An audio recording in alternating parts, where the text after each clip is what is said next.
could become an iconic theme tune that people, the heads bouncing, get it out there to the masses. It could be a number one. Who knows? Sheriff, morning to you, sir, after the night shift. How are you this morning? Didn't expect to see you here this morning. No. Well, you know what time I got home, mate? I messaged you. You did. Yeah, I got it this morning. Yeah, well, 4, wasn't it? 20 to 5. 4:40, you text me. Yeah, there you go. Well, yeah. There you go, mate. It is what it is, mate. I think I'm fucking... Oh, sorry. Sorry, I'm just tired. To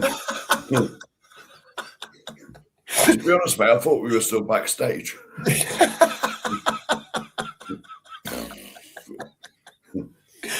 Big up to the sheriff this morning. I think big van big van or like a lorry went by outside, so it rumbled outside anyway.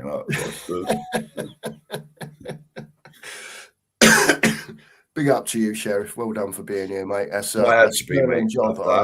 After yesterday that I watched none of, by the way. But I saw the score. It don't matter. It don't matter, mate. The main thing is that Spurs have been given that little bit of leeway. Yeah, tonight. It's not all over yet by any stretch of the imagination. Spurs need a point. We need a point in 2 games to be safe, and I'll be honest, keep us up on goal difference. That point. Yeah.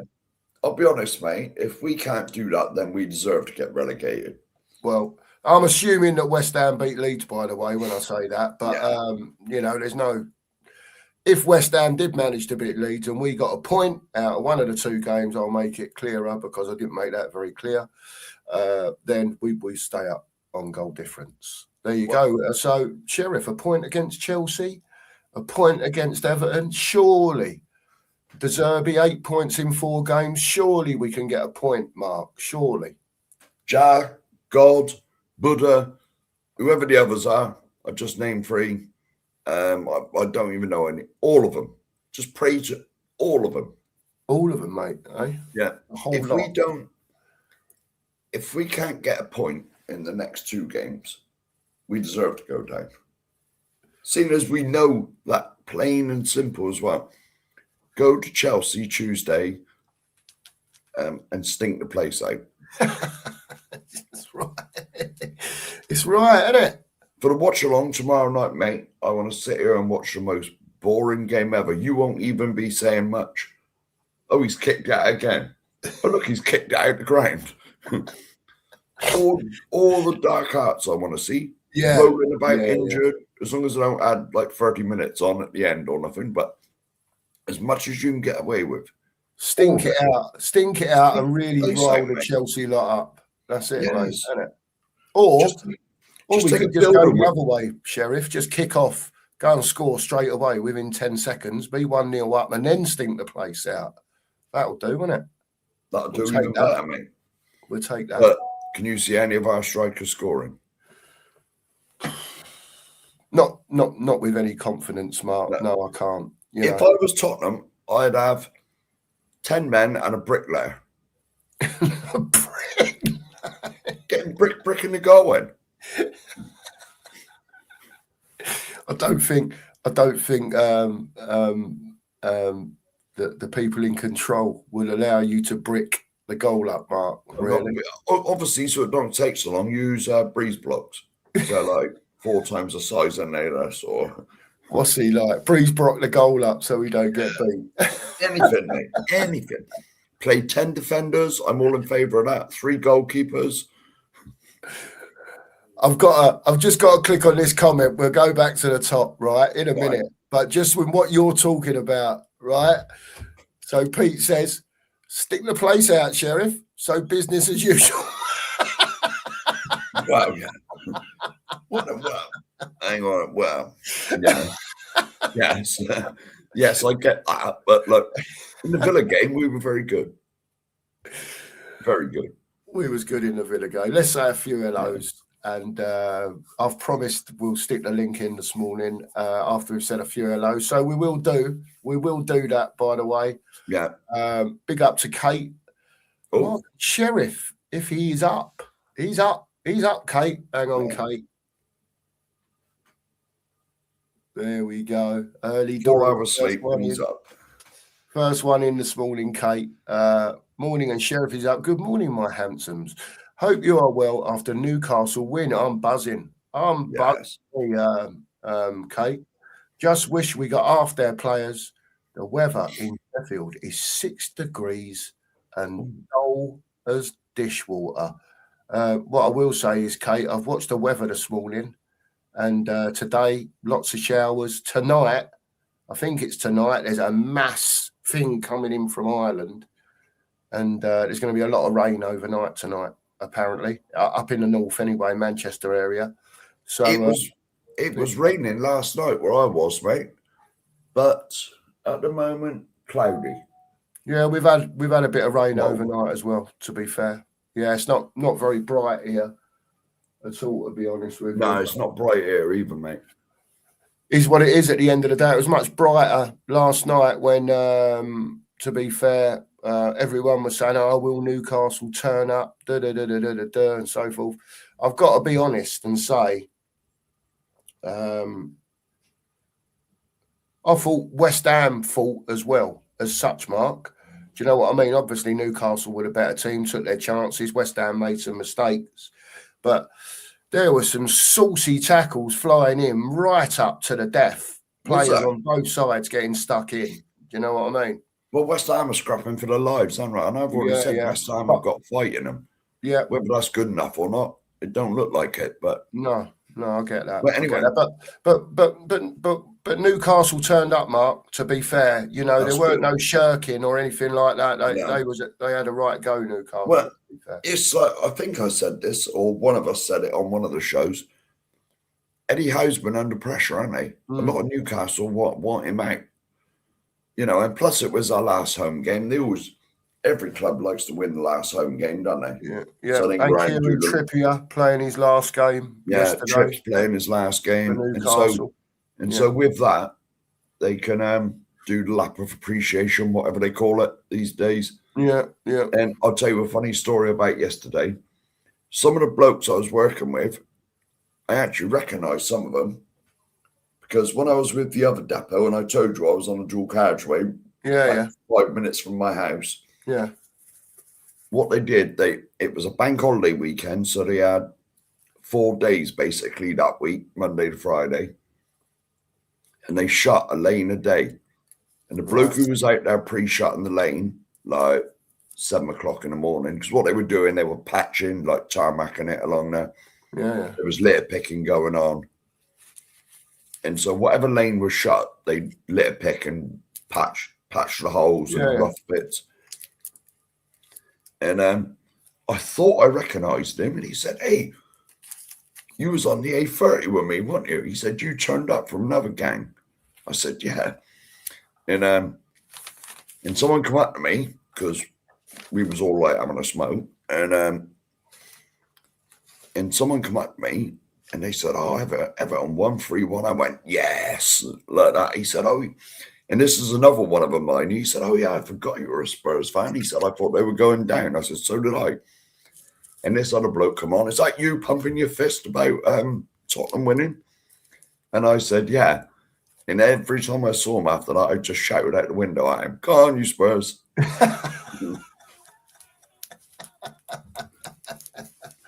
It's got to be done, mate, isn't it? And all I got back is F off. Yeah, I'm sure. Big up to Kate, by the way. Yeah, big up to you, Kate. Stu's popped in this morning. I know he's out this morning. Big up to Stu. Hope you're well, mate. Yeah. Everyone's good, mate. Thank you very much, Stu. Jimmy's in. Morning to Jimmy. Hope you're well, Jim. Yeah, from a cloudy and cool northwest, it most certainly is. Big up to you, Jim. Hope you're well this morning. Massive result for Spurs. Just gives us a little bit of leeway, if you like, knowing we only need a point now to be safe. Lee's in this morning. Big up to you, Lee. May the force be with you always, Lee. As we always say. Anthony's in. Away the lads. Big up Cookie and the Sheriff. He's here. Massive result for us yesterday. Now we have to do our job, Sheriff, and that's what it's all about at the end of the day, isn't it? Well, put it this way, mate. As I said right at the beginning, if we can't get a point out of 2 games, irrespective of who we play, then we deserve to go down.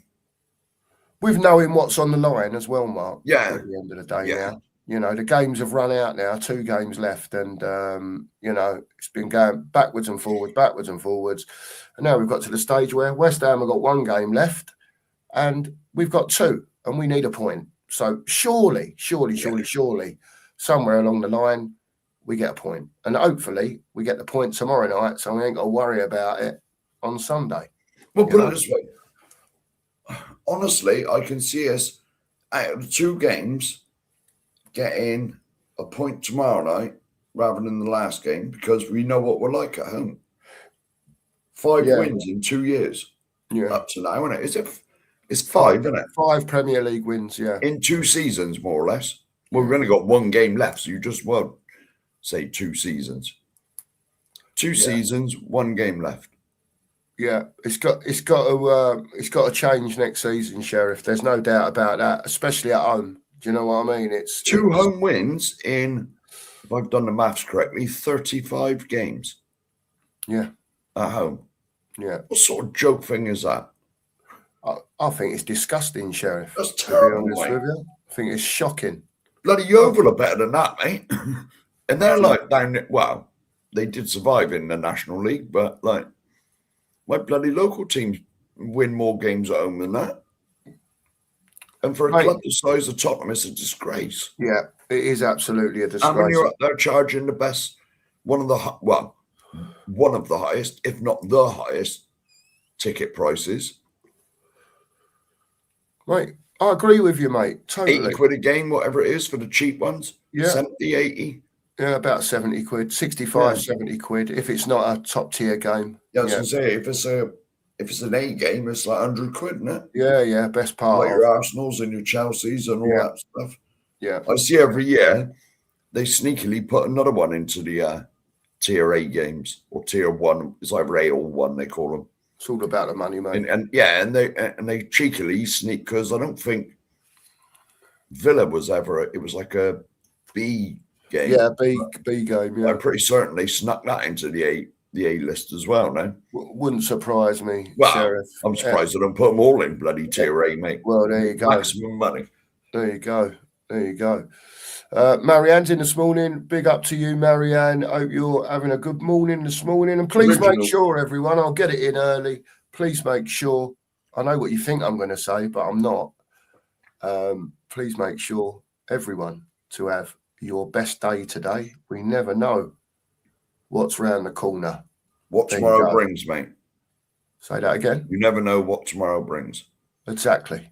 So live your best life, as always. Whatever that is, just try and put a little smile on your face.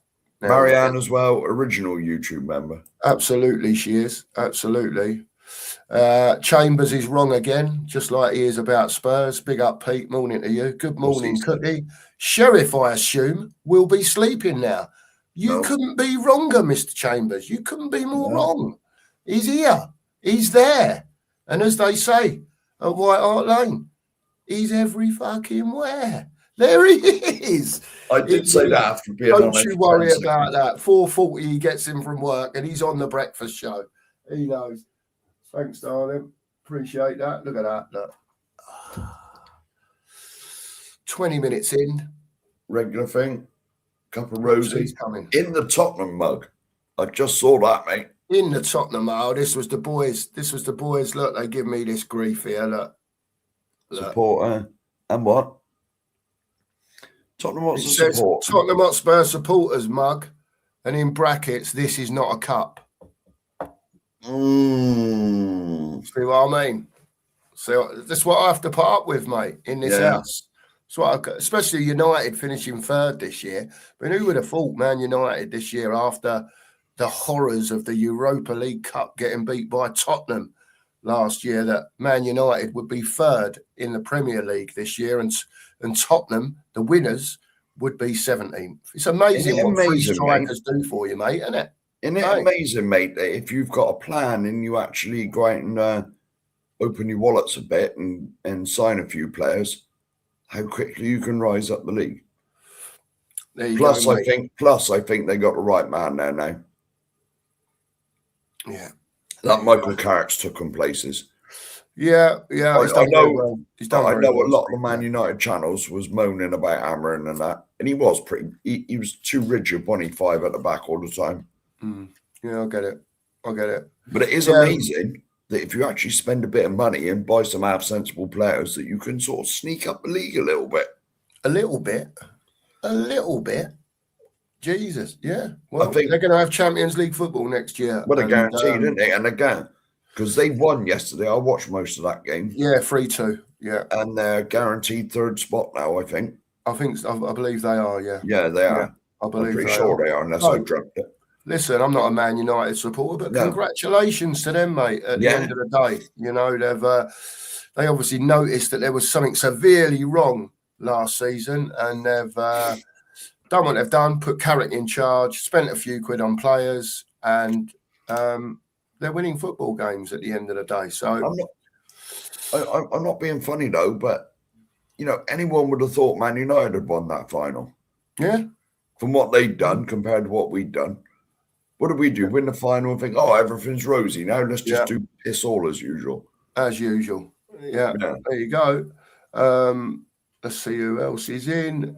Big up to you, Pete, this morning. We've got a special one here now, by the way. And because it's Wembers and he is a YouTube member, I'm going to sing happy birthday to you, Wembers. Morning, Cookie, and all in the chat. Mixed day for me yesterday. The Toon's most welcome win was partly offset by my other team, Wealdstone, losing the FA Trophy final to Southend on pens. By the way, it's my birthday. Happy birthday, Wembers. Big up, Wembers. Listen, I ain't too happy birthday to you. Happy birthday to you. Happy birthday, dear Wembers. Happy birthday to you. Big up, Wembers. Happy birthday to you, mate. Happy birthday, mate. Big up, mate. Hope you have a great day, fella. Big up to you, mate. Go on, Wembers. Big up. Don't get too drunk later. And don't tell us how old you are either. Don't tell us. Keep it a secret, Wembers. Keep it a secret. I have met him at a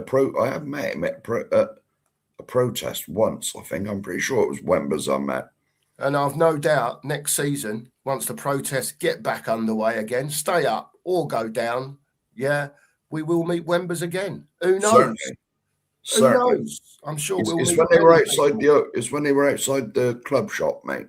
Yeah. I went to one of them and it was absolutely throwing down. Yeah. Well, big up to Wembers anyway. Happy birthday to you, mate. Yeah, and make sure you have a great day, mate. Have a great day. Have I said hello to Drula yet? I haven't, have I? No, Drula. I'll say hello to Drula. She's saying morning to Marianne, but morning to you, Drula. Hope you're well. Morning, Drula. And it was a fantastic result, by the way, Drula, for Tottenham. Just give us that little bit of,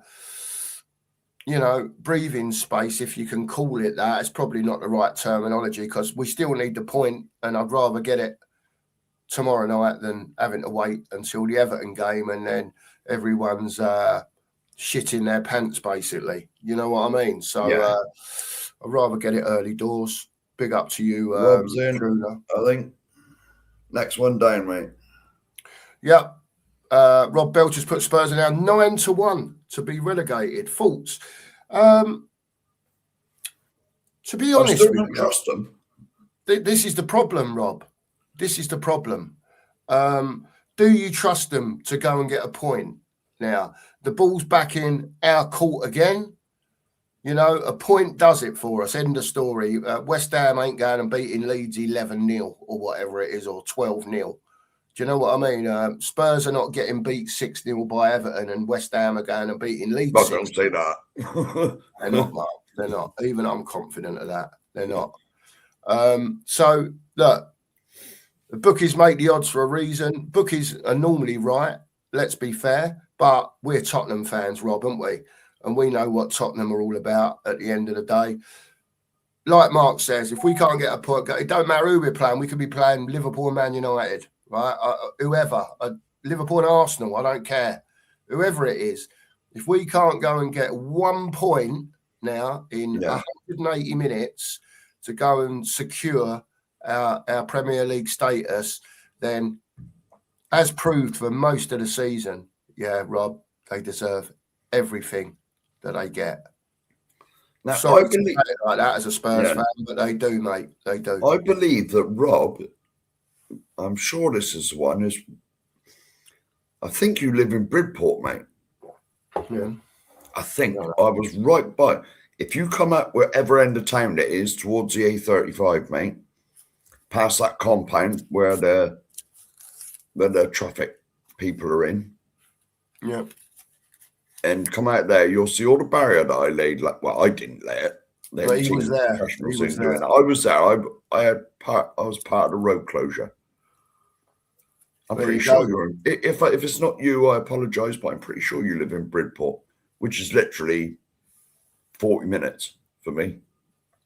Yeah, absolutely. And get the happy birthdays in for Wembers this morning, just like Drew Laraz, sorry. She says, Wembley, first, commiserations to your team, and also happy birthday. Hope you have a lovely day. Yeah, get a few happy birthdays in there for Wembers. Yeah, big up to you, Wembers, and well done, Drew. That's lovely. Rob's coming again. Have a great day from Rob. There you go. Have a great day, Wembers. There you go. Marianne, there you go. Good morning and a very happy birthday to you, Wembers. Yeah, absolutely. And then Collins come in and says, Borodaro, I can see an Aguero moment being repeated. Last day shenanigans, as they say. Yes. As good as that would be, Aguero to bang the winner in, not Aguero, one of the Tottenham players to bang the winner in injury time. Yeah, in injury time, like Aguero did. I'd like the commentators to fall asleep. Interesting. No commentary because they're both asleep. It's that boring. And then we nick one in the last minute. Yeah, nick one in the last minute. But the trouble is, Mark, knowing us lot, we're the trauma of it all would probably give a few people heart attacks. Do you know what I mean? And then we think it's all over. And Richie, it's a 30-yard volley, top bins to keep us up. Now, hang on a minute. Have you been on your special medication? Well, again, Richie, 30-yard volley in the top bins. Did you see, talking about that, did you see that Tatty's goal last night for West Ham? No, I've seen none of the highlights, mate. When this is finished, I will look at the highlights because they'll be on iPlayer, I expect. Was a match of the day 2 last night? Well, there probably was, but I don't know. The West Ham keepers oofed it out, a long one, right, into the Newcastle half. It's bounced, and this Tatty's run onto it and hit a 30-yard volley straight over Nick Pope. It was who was it like? A bit like, well, this was like more of a volley. It was one bounce and he hit it. He just hit it. And it's looped over Pope and gone in. It was a bit late for him then because it was already they were 3-0 down, weren't they? 3-0 down. But God, what a strike! What a strike! Great goals the Huddle scored that were Yeah, I like that Tatty fella. He puts it about for West Ham. To be fair, he come on as a sub. Nuno realised he got it wrong, his team set up, and he took off a defender, Tadibo. I think it was after 26 minutes, and stuck Tatty on. Made a massive difference, It opened up the midfield a little bit, but is he a midfielder or is he a striker? Striker. Okay. Well, let's bring him in. If West Ham get relegated, bring him in, right? Because he's immediately saying that he's better than anything we got up there at the moment. There you go. Puts himself about a bit, though. Bring him in. Bring him in. That's what we do. We always sort of like sniff around the teams that are in trouble, that have been relegated. We're like vultures circling in the air. and this is my fear, Adam, and I know it's, you can say, oh, no, it's not going to happen. But listen, it says it's all come down to the Everton game, and they can still get Europa, and Wet Spam will beat Leeds. So it ain't over yet. Well, that tells us that if we think that's going to happen, and we could get beat at home to Everton, Adam, we need this point at Chelsea, whether you think we can get it or not. I was going to say, that is obviously after losing to Chelsea. He sort of said that he expects us to lose there. Yeah. But to be honest, we all do. Was it once in 37 years or something we won there, innit? Or twice or something? Yeah, absolutely. Yeah, one win in 37 Premier League games. That's in the league. I think we've won there in the cup or something, haven't we, as well? Yeah. But it don't happen very often. It's like buses or potholes being fixed. Well, that's it. There's always another pothole. Don't happen. Big up to Logan. Hope you're well. I'm going to whiz through a few of these now, and we'll try and get a few people on. Big up to you, Logan. Morning to you. Big up, Logan. Claire's in. Here we go. Big up, morning Claire. to you, Claire. Hope you're well. Chrissy Downs is in. Morning to you. Big up, Chris. Morning to you. Hang on. Yeah. I'll just answer that. TM, mate, traffic management. Like road closures and anything to do with the roads, and they need like the safety round them. There you go. Big up to you. It's very hard work. Swifty's in. I'm not sure how to take this, Swifty. I think this was in reference to Sheriff's little swear outburst there, because he was still half asleep at the beginning. Within 10 seconds of the show starting, an F-bomb was dropped. Yeah. And I'll be honest with you, mate, I didn't even realise I'd pressed the bloody intro and that. I thought it was just me, because you know what we're like when we're backstage, F this and F that. And I always try and behave myself a bit on it. Big up. Paigey, morning to you. I hope you're feeling a bit better this morning, Paige. Yeah, you was a bit, had a little accident yesterday, and you was a bit rough. Andrula, the day before. So I hope you're both feeling a little bit better today. Let us know how the recovery's going, obviously. Yeah, let us know. Sully's in. Morning to Sully. Big up, Sully. Big up, Sully. Paigey says, hit that button. Hit that like button and subscribe. Absolutely. Hit that like button. 100 of you in here this morning. Big up to all of you. There is 100. Yes. Jane's in. Morning to Jane. Morning, Jane. All. See my lucky magpies yesterday in the garden. Did the job. Yeah. There was a couple flying around there. I saw at least one. No, there was two over on the neighbour's roof opposite, and I saluted both of them. There you go. Because there's, I'm not sure if this is a countrywide saying, but certainly down this neck of the woods, it's either you got to salute them or shoot them. Salute them up here. Salute them up here. It is. Yeah, well, down here, because there's a lot of fun. Well, I do live in a town, but obviously outside the town, it's all farmland and whatever. Yeah. And most of them farmers have got a shotgun, and they always say salute them or shoot them. Yeah, it's definitely because they are a bit of a pest, aren't they? It's definitely a salute thing up here, though. Yeah, I've noticed anyway. So from a lot of people, anyway, not everyone, obviously, but from a lot of people. Yeah, old mate Del Boy's in this morning. Big up to you, Del Boy. Hope you're well. Del Boy. As he says, now let's go get something at the bridge. Let's see.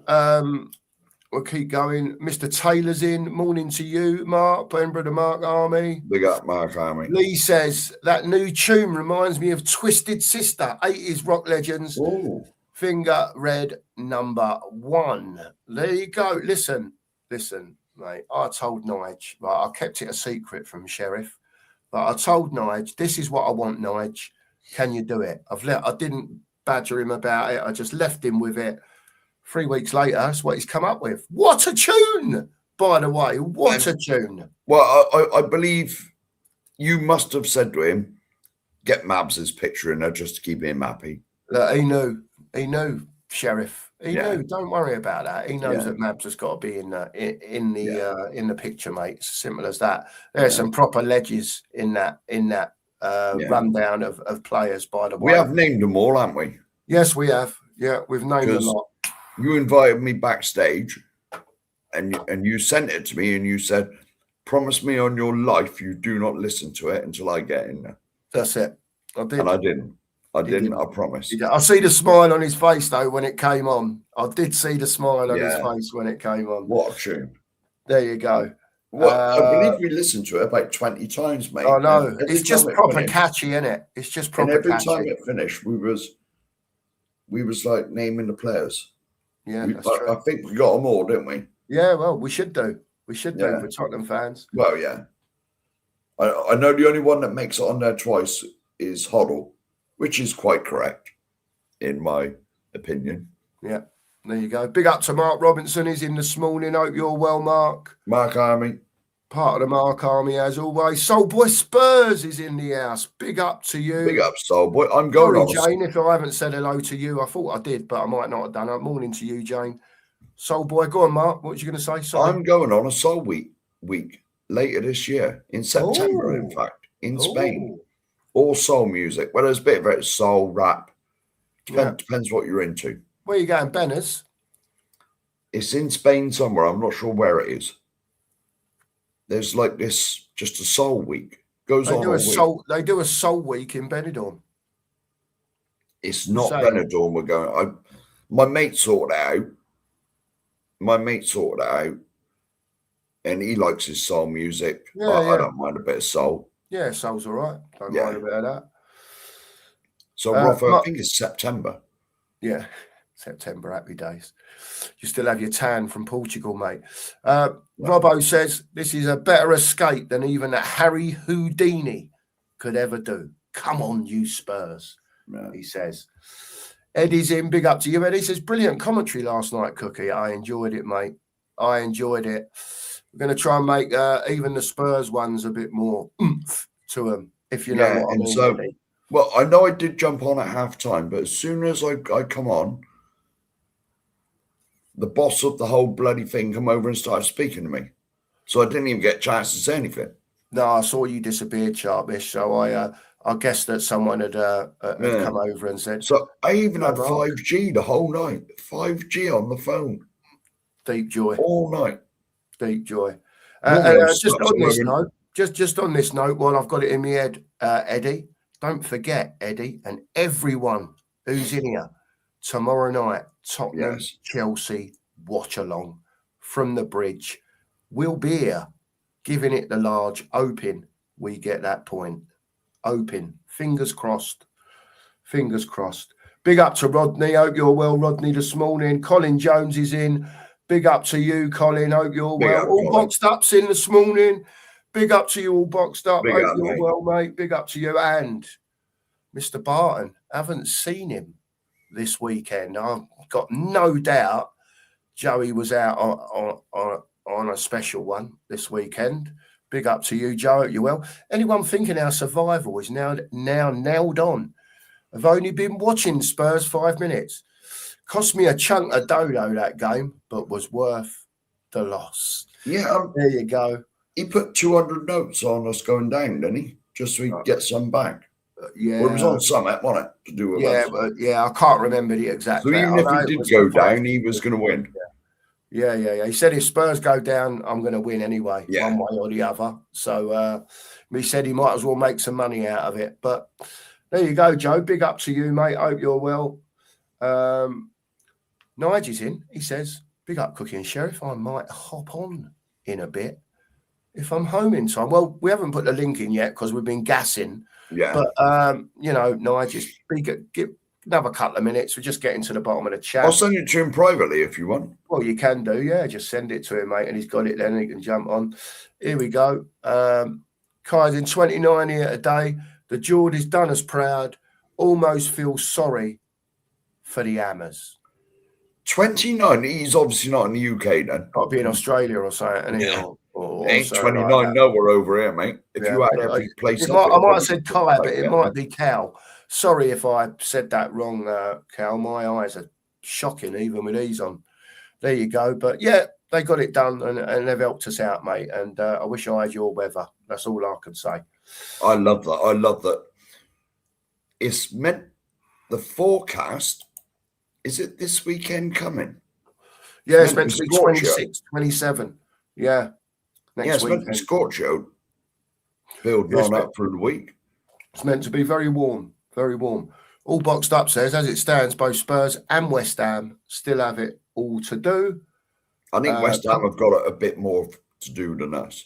Well, yeah, they have now. They've made it more difficult for themselves, but Spurs still need that point. Cole's in this morning. Morning to you, Cole. I hope you're well. Jason, big up to you. As always, Jason, always in the house. Davy Jones, big up to you. Hope you're well, mate. And the legend that is LTL Cockerel, Jose. Hope you're well this morning, Jose. Hope you're very well, mate. Big up to you. Get over to Jose if you haven't. Give him a sub. Get over there and follow Jose as well. Follow all the Spurs content creators. Absolutely. Morning to Marcus. Hope you're well, mate. Joey says gambling is swings and roundabouts. Yeah, it's very true, Joe. I'm not sure how long ago. Oh, it's nearly half an hour ago. Yeah. It's nearly half the comment below, mate. Kate, you were the first comment. We did it then, but Kate, because it's you and you missed it, and we don't want you to have to do it on playback. Sheriff. There you go, Kate. Double bubble this morning. That's two this morning. That's two. You've had two lots of two, Kate. I can't believe it. Tony's in. Big up, Tony. Big up, Tony. You're well, mate, this morning. Sorry I didn't get on last night, mate. It was a bit chaotic, but there you go. I was obviously working. We'll be doing a show this week. I've got no doubt at some stage after Spurs have played Chelsea, maybe. And we'll see what happens from there. Good morning, Cooking and Sheriff. Down to you guys now. Still clinging on. I'll give my opinion after tomorrow night. Great work from you two, as always. Big up. I've got no doubt you and the West Ham fans will be tuning in, Tone, and praying that Chelsea turn Spurs over, just to give you that bit of chunk of light. Tone, a little tip that, wow, look at our show last night. You should do a hate along. He did a watch along for the game yesterday, Tone. Yeah. But they were playing, weren't they? It might be worth it, mate. Do a hate along. You know. Because I was going to call it a hate along, but I thought it was a bit harsh. No, dread along. Nige called it a dread along. Yeah, because to be honest, we were dreading it. As you saw from the because I could honestly see you getting some out there. Yeah, it's true. Here we go. Hang on. I'll just click on this one. It's over 100 quid for an A game. There you go. Bloody, they're rips, aren't they? And so it's over 100 quid. I think there's 5 now or 6 A games. So that's over 100 notes. And we've won. And so that's 5 or 6 a season. So that's 12, say, over the 2 years. I don't think we've won any of them, the A game ones. And we've won 5 times. All that money. And the other tickets don't go down by a lot, mate. No, mate. I was on about the cheapest ones when I was on about 70s and that. It's the way of the world, Mark, unfortunately. And like, for argument's sake, if everyone in this chat had a season ticket, right, and they all said, you know what, I ain't going to watch this shit no more, right? Not £100 a game or whatever it is. There's always another 98 people plus us, 100 people that will go and buy the tickets, mate. Yeah. Well, to be honest, mate, as well, got us over a barrel. If you don't, at least, because obviously with the season ticket, you get that thing that I sent you when Phil sent it to me and you went. Yeah. You get the whatever it's called, that code thing and all that. Yeah, what a code thing, isn't it? Yeah. Right, yeah, the bloody it's not a barcode, is it? It's like whatever it is. That swirly thing. Yeah. Right, and so if you use somebody else's season ticket, that recognizes that season ticket holder. Like, if you don't use it for the vast majority of the games, you get warnings out of the club that they're going to take it off you. Yeah. And so a lot of people, if they don't go, put them on the ticket exchange that it's Hotspur Plus members get the first dibs. Then just normal one Hotspur members. And that one Hotspur membership is like £100 a year, I think. Yeah. For the plus one. Yeah. I'm not sure what the normal, because I refuse to pay it. It'll take us ages to get there, but Jose has put in the bottom mark, just for your reference of something that you said earlier. Yeah. It's 11 A games this season.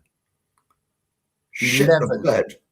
That's like when I was so greedy there. Who the hell's the 11 A game? Who are they? It's got to be it's the London derbies. Yeah. Man United, West Ham with Aston Villas. Yes, Man United, Liverpool, City, Arsenal, Chelsea. Yeah, they probably chuck West Ham. They probably chuck West Ham in there. Yeah, it's London club. Chelsea. Fulham, Chelsea. Yeah, Chelsea would have always been, but it would surprise me if they chuck every London derby in there. Fulham, Brentford. What a disgrace! 11.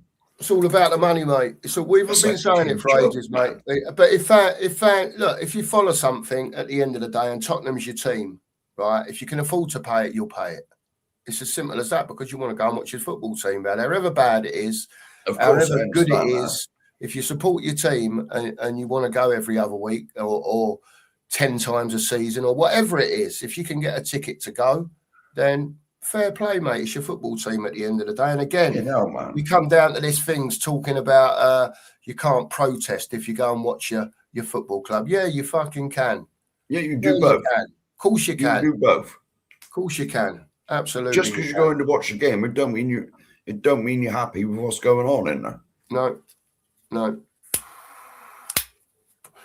Big up, Jose. Big up to you. Big up, Jose. Tony says he can't stay. He's probably got work. Big up to you, Tony. We'll catch up, Tony. Give us a shout out, mate. Give us a shout.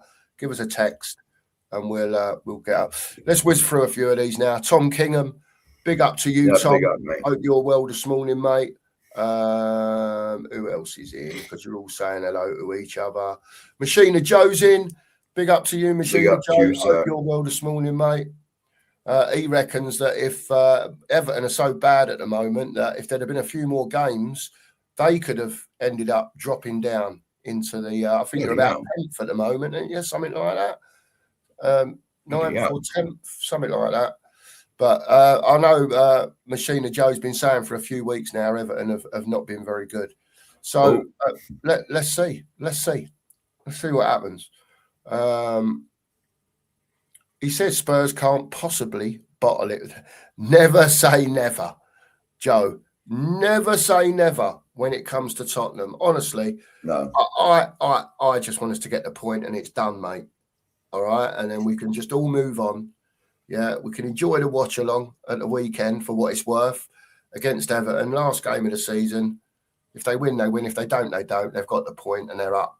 You know what I mean? That's where I am with it. But mate, I put in a WhatsApp group yesterday. I wouldn't trust none of them as far as I could throw them. I really wouldn't, mate. That's 2 years tells you everything, Joe. Yeah, tells you everything, mate. But the warning was there last year, mate. Yeah. Big up to Mario. Morning to you, Mario. F. San. Big up to you, kid. Hope you're well. Big up to Ellie this morning. Hope you're well. I noticed that Ellie was still putting messages in WhatsApp groups at 4:10 this morning. Yeah, a bit of insomnia going on for Ellie there. Yeah. She's trying to work it out, bless her. Best times to go to sleep. I know what it's like, Ellie. There's so much going on, isn't there? You just want to be part of it. I get what you're saying, Ellie. And she's not sleeping very well, bless her. So I'm sure Tottenham's not helping the situation. Claire says happy birthday to Wembers. I hope you're well. Yeah. Stevie DJ's in. Big up to you. Jane says happy birthday to Wembers. There you go. Who's next? Marcus has become a YouTube member. Big yourself up, mate. Big up, Marcus. Member of the Mark Army. Member of the Mark Army, I'm going to say, by association. He certainly is a member of the Mark Army. Big up to you, Marcus. This geezer as well. I've got to tell you, this bloke is a lorry driver. He works his arse off. Is he lorry driver that's been on the call-ins? Yes. Yeah, that's Marcus. Yeah, that's Marcus. Yes, Always he working. does. Tries to tune in when he can. Yeah. And big up to you, Marcus, mate. Big up to you. Thank you very much. Anybody else? There you go. Just renewed my membership. There you go. Big up to you. I am scrolling away here. So am I, mate. You said Wember says, thanks, boys. We did meet at one of those protests last season, Sheriff. My other half is not a fan of fish and chips, but tonight we get to have it. There you go. There you go. Yeah, I was going to say, yeah. Fish and chips. I knew I'd make new members. Fish and chips. I have that on Fridays, mate. Not religious or nothing. We shouldn't bottle it, but this is Spurs we're talking about. There you go. I'm trying not to miss anyone because I do want to. Upton Parker's in. Big up to you, Parker. Lads, you've got 3 chances now. If you can't get a draw in the next 2 games, then we will have to do it for you with a home drubbing versus dirty Leeds. Wink, wink. Come on, Spurs. It's all but done. You got more trust in them than 2 Tottenham fans sat on here. Yeah, mate. You have. Yeah. I'm still looking. Hold on, because I don't want to miss anyone. Joe's in. Big up to you, Joe. Big up, Hope you're well this morning, Joe. Rudolph's in. Big up Rudolph. On the tatty goals. Yes, great strike. But Nick Pope was probably, but he was. I agree. He was too far off his line. But the point I was getting at, Rudolph, was that it's bounced. He's just had a look. He's seen, and he's just struck it purely and sweetly. No thinking about it. He had one thing in his head, and he was going to hit it, and he did, and it was a very good goal. But I do agree with you. Pope was not ideally positioned, let's say, to make the save, but Tatty had to look up and see that, didn't he, before he's hit it? Yeah. So. Fair play to him. Fair play to him. I'm just going to bring this one up, mate. I don't know where you are in the chat. It was a bit of a goalkeeping error, to be fair, because he probably didn't expect it. To be fair, it was a big oof out. He's bounced once and he's just spanked it. So I don't know where you were, mate, but I just had to bring that up. Which one's that, Mario? Yeah, the Amstels will be flowing. I've got a few left in the cupboard. Oh no, you were past me, mate. Only just, I think. Interesting from Joey. 9-1 Spurs to go down equates to a 6% chance. Lose tomorrow, and that 6% jumps to around 30% minimum. And these are the fractions that you're talking about. At the moment, it looks all rosy because we've got an extra game. West Ham have played theirs. But like Joey says, we lose that tomorrow. It goes down to the last day. Do you know what I mean? And it's like... the winner wins, basically. So 30% is like 10-3. A third. It's a third. 10-3 of a chance to go down. 10-3, isn't it? 30%. I think. It is what it is, man. Yeah. It is what it is. Just get it done tomorrow. That's what I'll say. But whether they can do it or not, I don't know. Right. I don't know how far away I am. What's the time in there? Yeah, I'm still about 5th. Spurs Glory's in. Big up to you, Spurs Glory. Dingo Yid's in. Big up to you, Dingo. Glenn's in. Big up to you, Big Glenn. Up, Glenn. Subbed up day before yesterday, I think. Big up to you. Oh, Glenn. Yeah. Big up, Glenn. Kev's in. Big up to Kev. Big up, Kev. Hope you're well, Kev, this morning.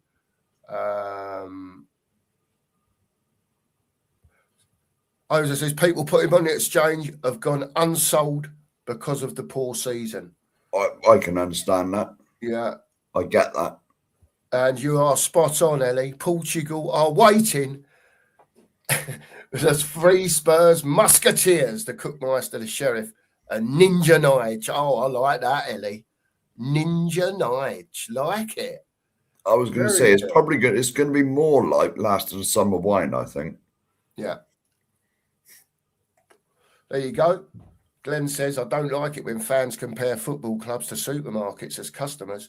You can choose where you want to shop, not who you support. Quite right. Quite right. There you go. Spot on, Glenn. Big up to you. Paul's in. Big up to Paul this morning. And Lee. Lee's in this morning as well. Lee. Big up, Lee. I watched your little video with your dad about the game at the weekend. Listen, if you haven't, just pop over to Lee's channel. He's done, I don't know, it was about 10 minutes with his dad talking about the Leeds game yesterday. Just get over, bang him a sub and give him a like for his video. We'd appreciate it. Lee Statham TV. Like I say, it was only about 10 minutes with his dad. But listen, this kid's overcome a lot over the last few years, and his parents have put a lot of hard work into him. And bear in mind, Stu told me, I hope he doesn't mind me saying, Lee couldn't even talk. He couldn't even talk properly. Do you know what I mean? Now he's sitting in front of people on a YouTube channel with his dad talking about Leeds. So get over there, give him a sub, and give him a like for the. It's only 10 minutes, like I say. But big up to you, Lee. Big up, mate. I hope you're well this morning. Everton are 12th, I think they were 10th, Anthony. Perhaps after yesterday, dropped down a little bit. I'm not sure where you got to. Machine has come in. There you go. Everton was 6th a few weeks ago, 12th now. I predict they'll finish 14th, one place lower than last season. Time for a change. Moyes out. Perfect game for Spurs right now. That fills me with more hope. Well, there you go.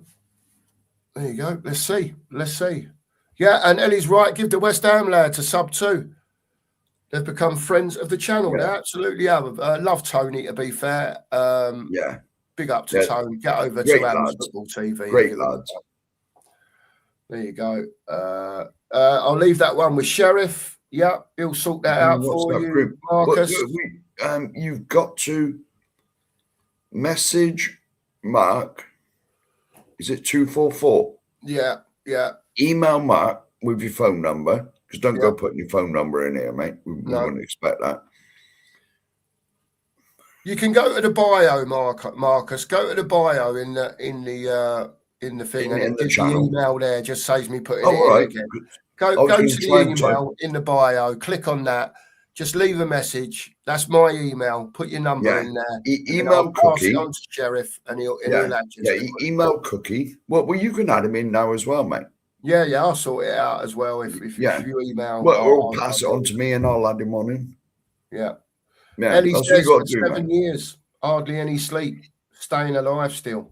7 years. Fucking hell, Ellie. Right, Dan's in. Big up to you, Dan. 1 point. I hope you're well, mate. Ain't seen you for a little bit. I hope you haven't been too poorly, mate. And big up to you, mate. 1 point, all we need. Only Spurs could fuck it up. Chelsea, we never get anything. So we need to go for the win with Everton, not go into the game to get a draw. Yeah, I agree with that, mate. Hopefully they can do it tomorrow night and get the point. Yeah, but that's what we're going to do. Right, because we could be here chatting away like nutcases, like we normally do. The link is in the bottom of the chat. If you want to come on, cameras on if possible, unless we know you, then obviously it'd be no camera. But listen, the link's in the chat. Jump in, come in and have your say. Tell us where you think, what's going on with Tottenham. Do we get the point at Chelsea tomorrow night? Jesus. Wow. Yeah. All in. All in. Let's have a go. Mia's in. Anthony's in. Before you start, mate, I'm going to make myself another cup of tea. All right, mate. All right, I'm just going to, I'll only be 5 minutes, boil the kettle. No worries, mate. Happy days. Mate, for me as well, Sheriff. Morning, everyone. How are we this morning after the old Newcastle 3, West Ham 1, Spurs with Chelsea tomorrow night and Everton last game of the season? Please tell me, people, can we now get this point to stay up? I think we can. I feel a bit smug about it because I was only the one that was positive about Newcastle getting something out of it. I was quite confident that they would. Everyone else was going, no, but they've been playing well. And I said, no, they haven't. If you watch them, they actually haven't been playing that great. So I was actually quite smug about it, seeing as I predicted it. I was so smug, in fact, I don't normally do this, but I had a £5 free bet and I put a bet on for tonight for Arsenal to draw and for us to draw 1-1 against Chelsea. And if I put £5 on and I got the odds of, I got 440 quid coming back to me if I win. Oh. So I'm feeling a bit, I put a bet on it. Yeah, all round meals for the barbecue then, eh? She'll have to get the chicken and the beef out with a 440 quid beer, eh? Yeah, you're gonna have to fight the two teenage boys and the dogs for the meat though. I'll bring the tunes, Mia. I'll bring the tunes. Yeah. Steve, how are you feeling now after the game yesterday? Yeah, it was good, but there was a moment in the second half where they, I think West Ham hit the post or bar part of post. And I was just like, and when I saw that, I was like, oh, if they'd scored that, I was like, oh, the nerves would have kicked in a bit more. Do you know what I mean? It would have made it an interesting last 20 minutes. But yeah, no, they got the job done. Thank you, Newcastle, but it will mean nothing if we don't do our business. That's it. It's as simple as that. We've still got to do our business. So, yeah, I'm feeling a little bit more confident about tomorrow night. I think we could get a draw, the point we need. Yeah, fair play. Yeah. Anthony, where are you at with it, mate? Well, there's a word I've been saying since yesterday and today I've never said in my whole life, but I've been saying, or a saying actually, not a word. Away the lads. I've been saying that constantly. I was buzzing for yesterday when Newcastle won. That's the best Newcastle performance I've seen in a long time. And I said, where the hell has that been? And West Ham were awful. But knowing Spurs, I'm not going to get carried away too much because I know Spurs and they still have it in them to F it up, basically. So I'll see what happens. I'm a bit more confident we'll stay up, but I still know what Spurs are like, and I'm still not going to... What is this? Come on, man. It's Monday. Let's be positive. We've got something go our way. Let's be positive. Can we all please just stop with the... Oh, come on. I don't want to be too positive and then and then it goes tits up, and then it's either too high or too low. I'll be like really excited. Yes, let's do this, and then come Tuesday, I'll be like, oh, for goodness sake, here we go again. I don't know. Like I'd rather be glass half full in life, and then just deal with the outcome if it's not the outcome that I wish for it to be. I'd rather that's the way I see it.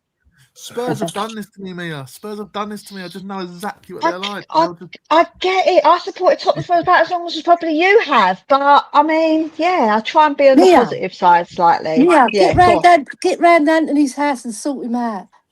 I need a good shake. I need someone to just grab hold of me and just shake me. Yeah, give your head a wobble. Give your bloody head a wobble, Anthony, for goodness sakes. There you go. And you therapise yourself, mate. Therapise yourself, man. have a talk with yourself, It'll be mere therapy. Kate reckons we can get a draw tomorrow. Greeny reckons Gallagher's going to score tomorrow. And Marison thinks we're going to smash Chelsea tomorrow. There you go. I like it. Is Alonso in charge for what's happening with Alonso? No. He won't be in charge till July. Not July. Okay. We've got to put a disclaimer on that one, Cookie. He's got to score in their net, not ours. Yeah. When Alonso was in talks with Chelsea, I thought, typical for them to get him in just before the Spurs game. But if it's not till July, that's not too bad.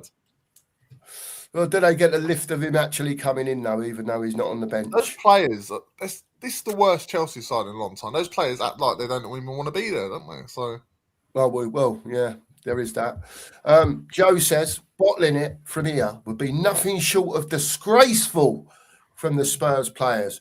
Wait for them at the car park exit like Dynamo Zagreb Ultras did a few years ago when they attacked the players. Oh my word. That is having it large. Large portions of having it.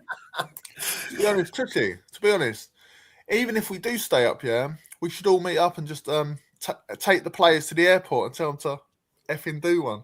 I volunteered to take Romero. I'll take Romero. He might not ever be anywhere after that, but, it is what it is. Don't go against Tell, man. He'll kick you in the head. Yeah, probably. Mia, we'll look for the car that goes up and down. Up and down. Yeah, the car. You'll be able to. You'll see the car. He'll disappear off the face of the earth, and you'll be like, "Where's Romero gone? I've just got a basement somewhere, whatever." You know, you have to walk up to Richie and fall over and lay on the ground for 10 minutes. Yeah, listen, Ozzy Ann just come in and said legends on the panel. Top 8 next season and a cup final is coming. He's so optimistic, that fan. Big up to Ozzy Ange. He is the But- most There you optimistic go. fan I've ever met. Yeah. Look at Leicester City, right? I'm not saying we're going to win the title next year or qualify for Europe and stuff, but they finished 17th one year and went on to win the bloody league the next season.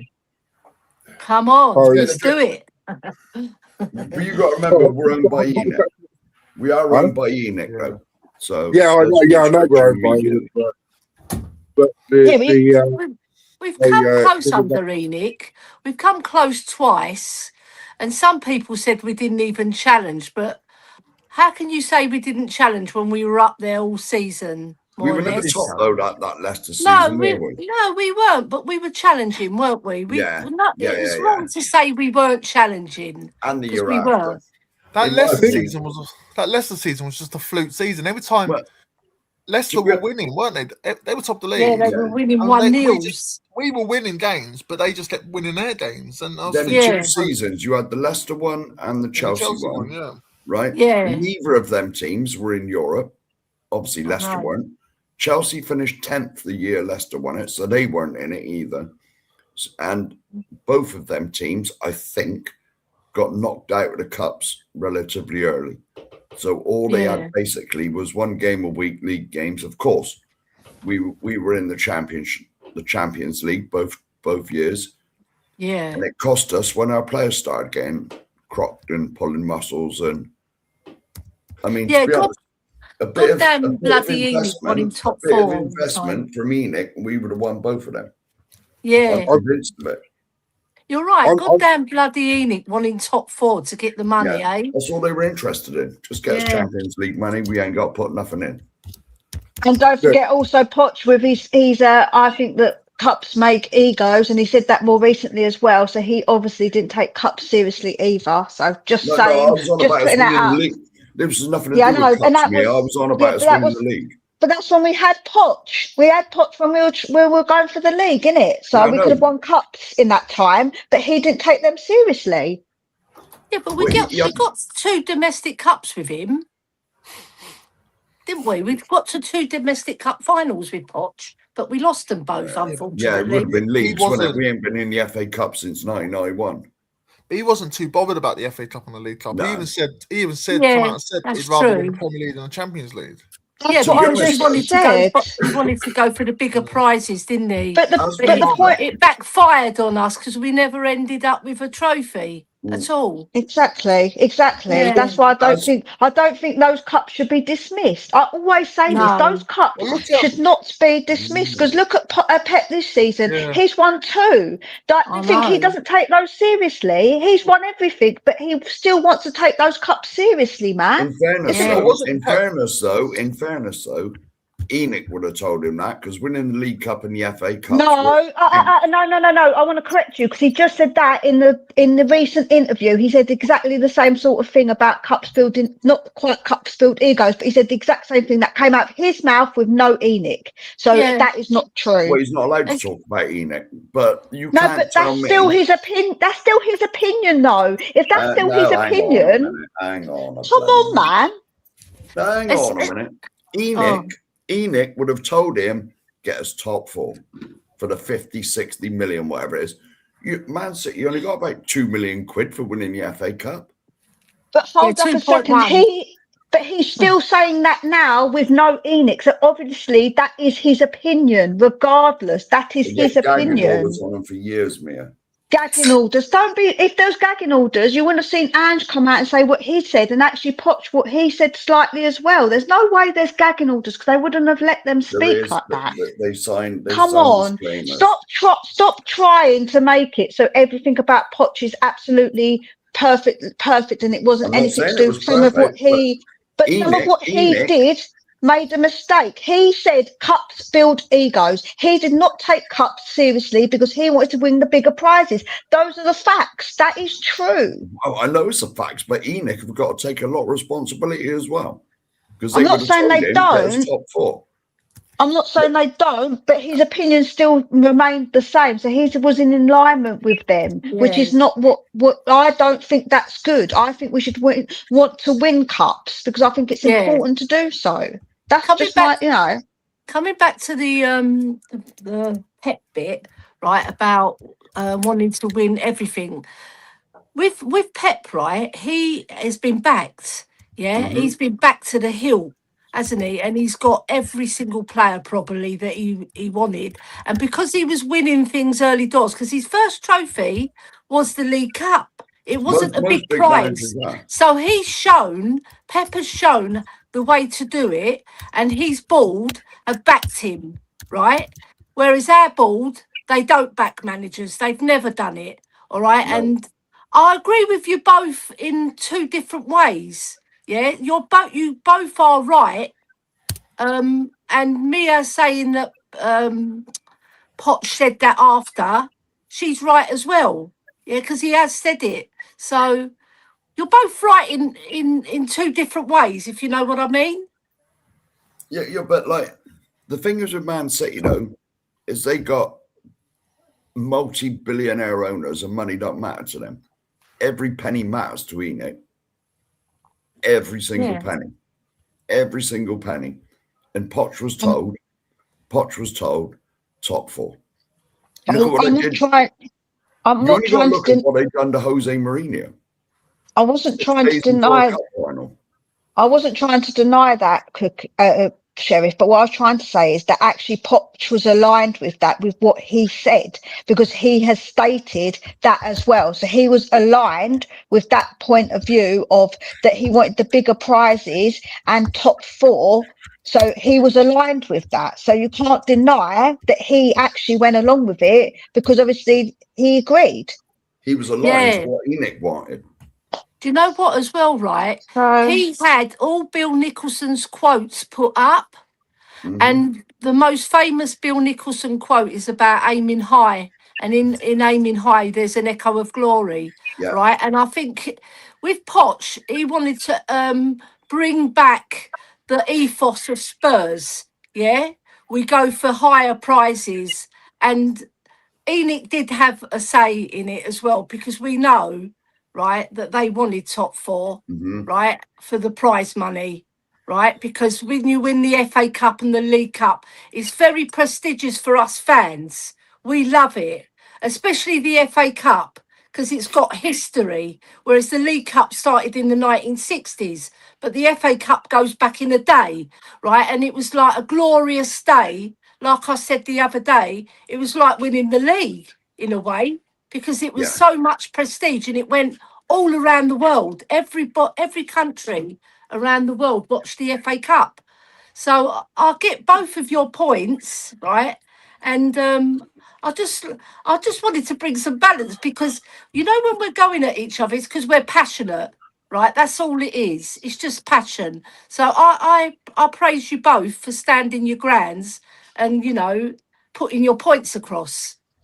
Yeah, no, what I would say is that, like, my point was just that I felt like that people who stick up for Potch a lot and say that he wasn't part of that is wrong, because I feel like he was also part of us not winning anything, and he actually was aligned with that opinion in a way, because he didn't think he should take those cups seriously, and that's just the way he thinks of things. Where I'm somebody who thinks you should take all of the cups seriously, because I think that it's important, and I don't want to upset the apple cart here, but I felt like someone like Ange actually did, because when we could win a cup, he said we're going to go all in for that cup.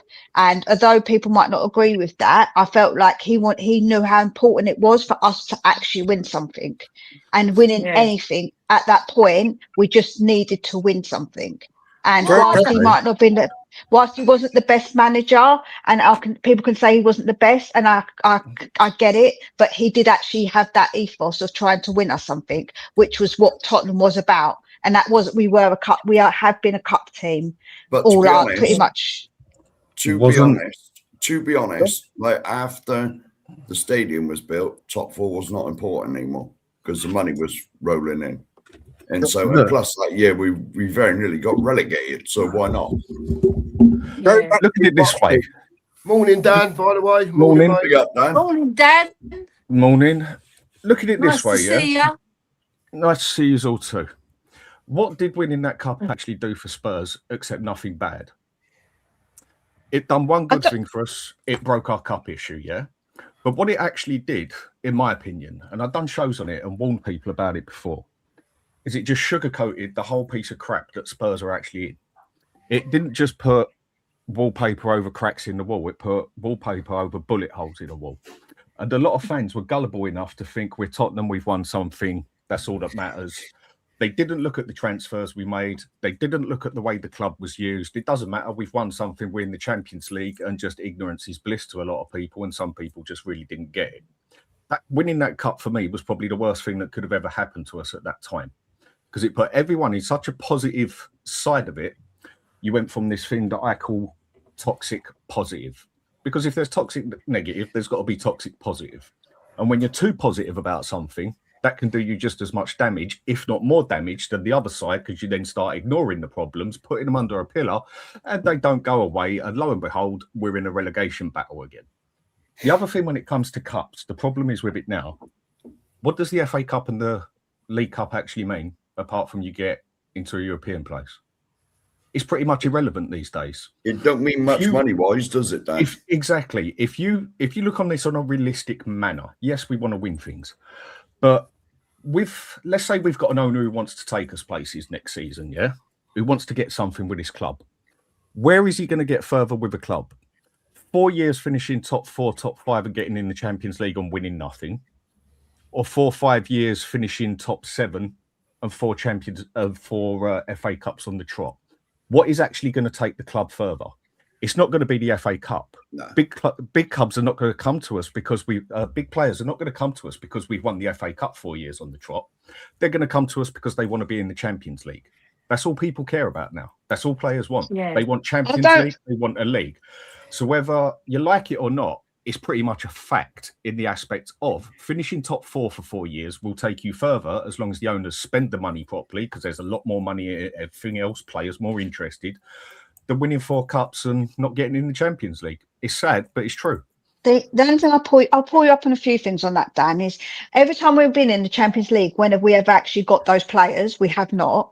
And the fact that you financially, I get what you're trying to say, but I'm not a financial expert. I'm a fan. I don't care. I would rather finish and get the cups, because actually winning stuff is why players also go to clubs.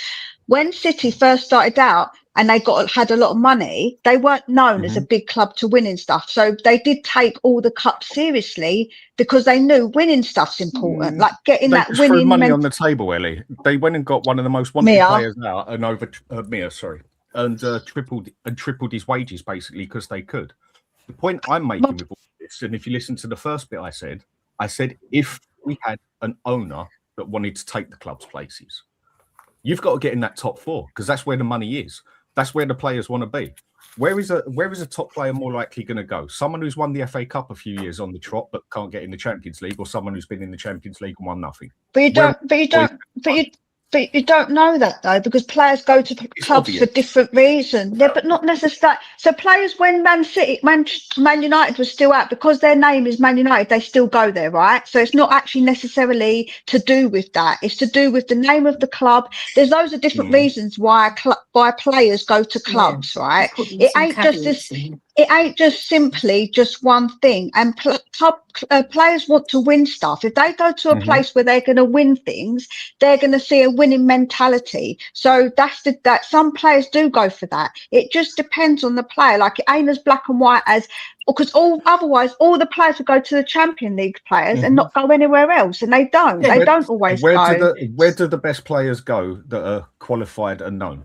They always go to clubs that are consistently in the Champions League. But we never got those. That's what my point is. We've been in the Champions League and didn't get those. So that means even if we get Champions League, that's not going to change. So why does it matter if we get in the Champions League? Because that's not going to change until the owners change. So I'd rather win cups, and because the owners aren't going to do that. So I'm not disagreeing with that, Mia. But I'm just saying that at the end of the day, cups don't really get you anywhere these days. No, Top 4 gets you further than a cup.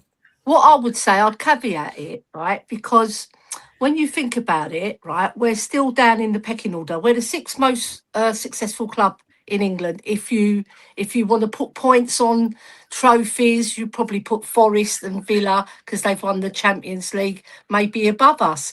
I don't know. But Everton, what I would say.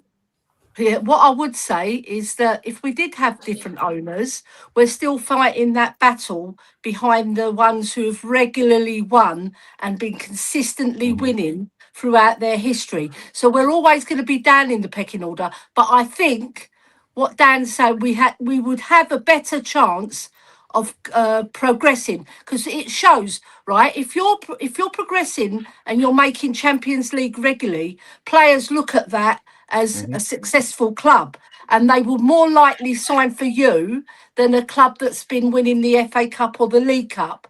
They would, because it's all about the money. The promotions in the Champions League are fabulous for players, you know, and if you progress to the final, it's like goes off the scales, all right, and all the advertising and sponsorship they get, right? So players are, like you say a lot, Dan, they're mercenaries. They are.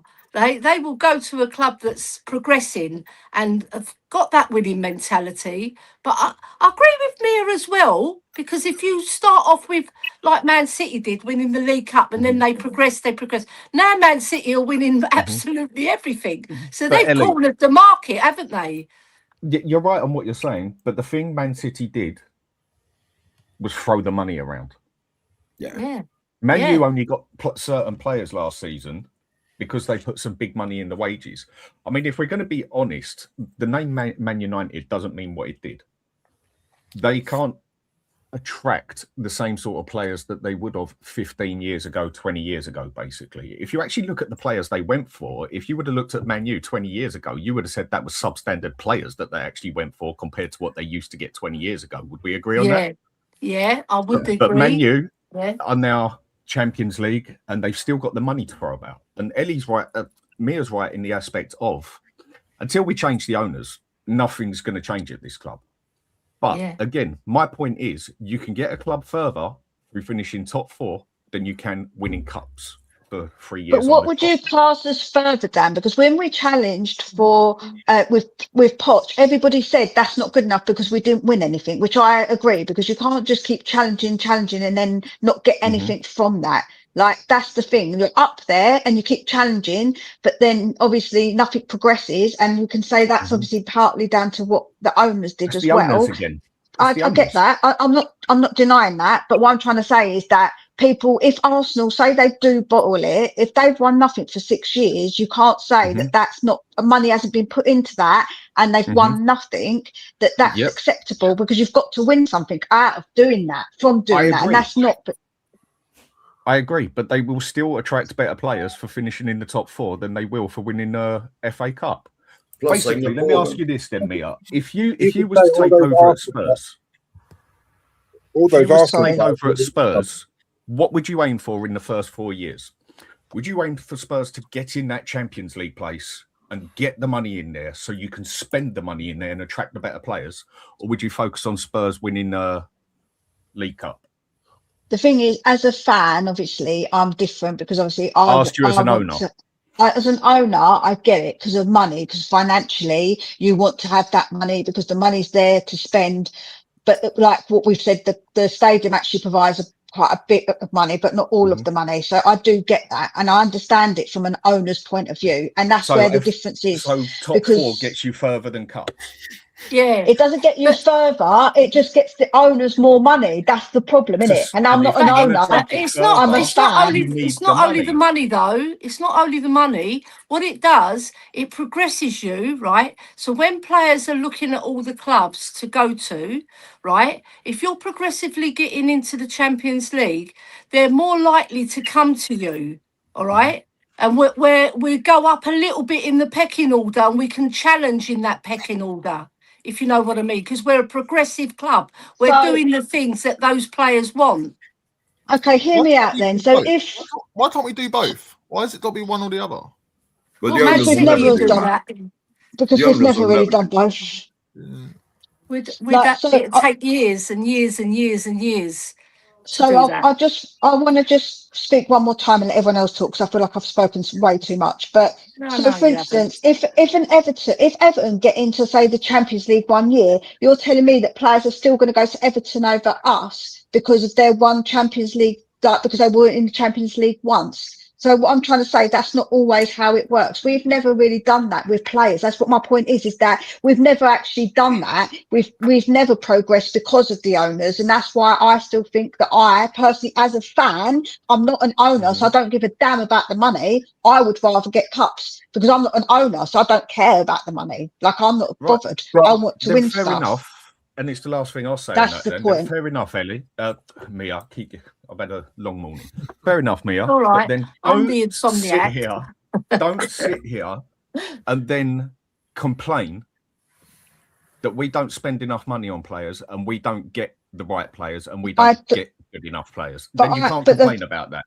No, I don't actually ever say that we don't spend money on players. If you hear me, I always say we spend money, but incorrectly. And that's different to actually spending, spending money because we're wasteful with money. We do actually spend it, but we're just wasteful. And there's nothing like I can really say about that or do about that. So that's to do with the owners as well, because they don't keep an eye on the bloody recruitment team. Get your arse out there with your flipping eyes and start scouting players properly. Like Bill Nicholson did back in the day. He used to go and watch players.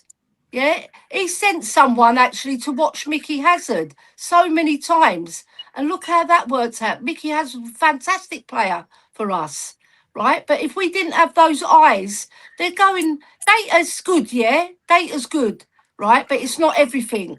And our recruitment team, they've been very lazy because the ones up top, they don't bloody care, and they've taken their eye off the ball. And this is what's the situation we're in now. It's been happening for many years, not just this season. It's been a decline for many years. I think you're right. Do you think the season before last year we finished fifth, didn't we? Yeah.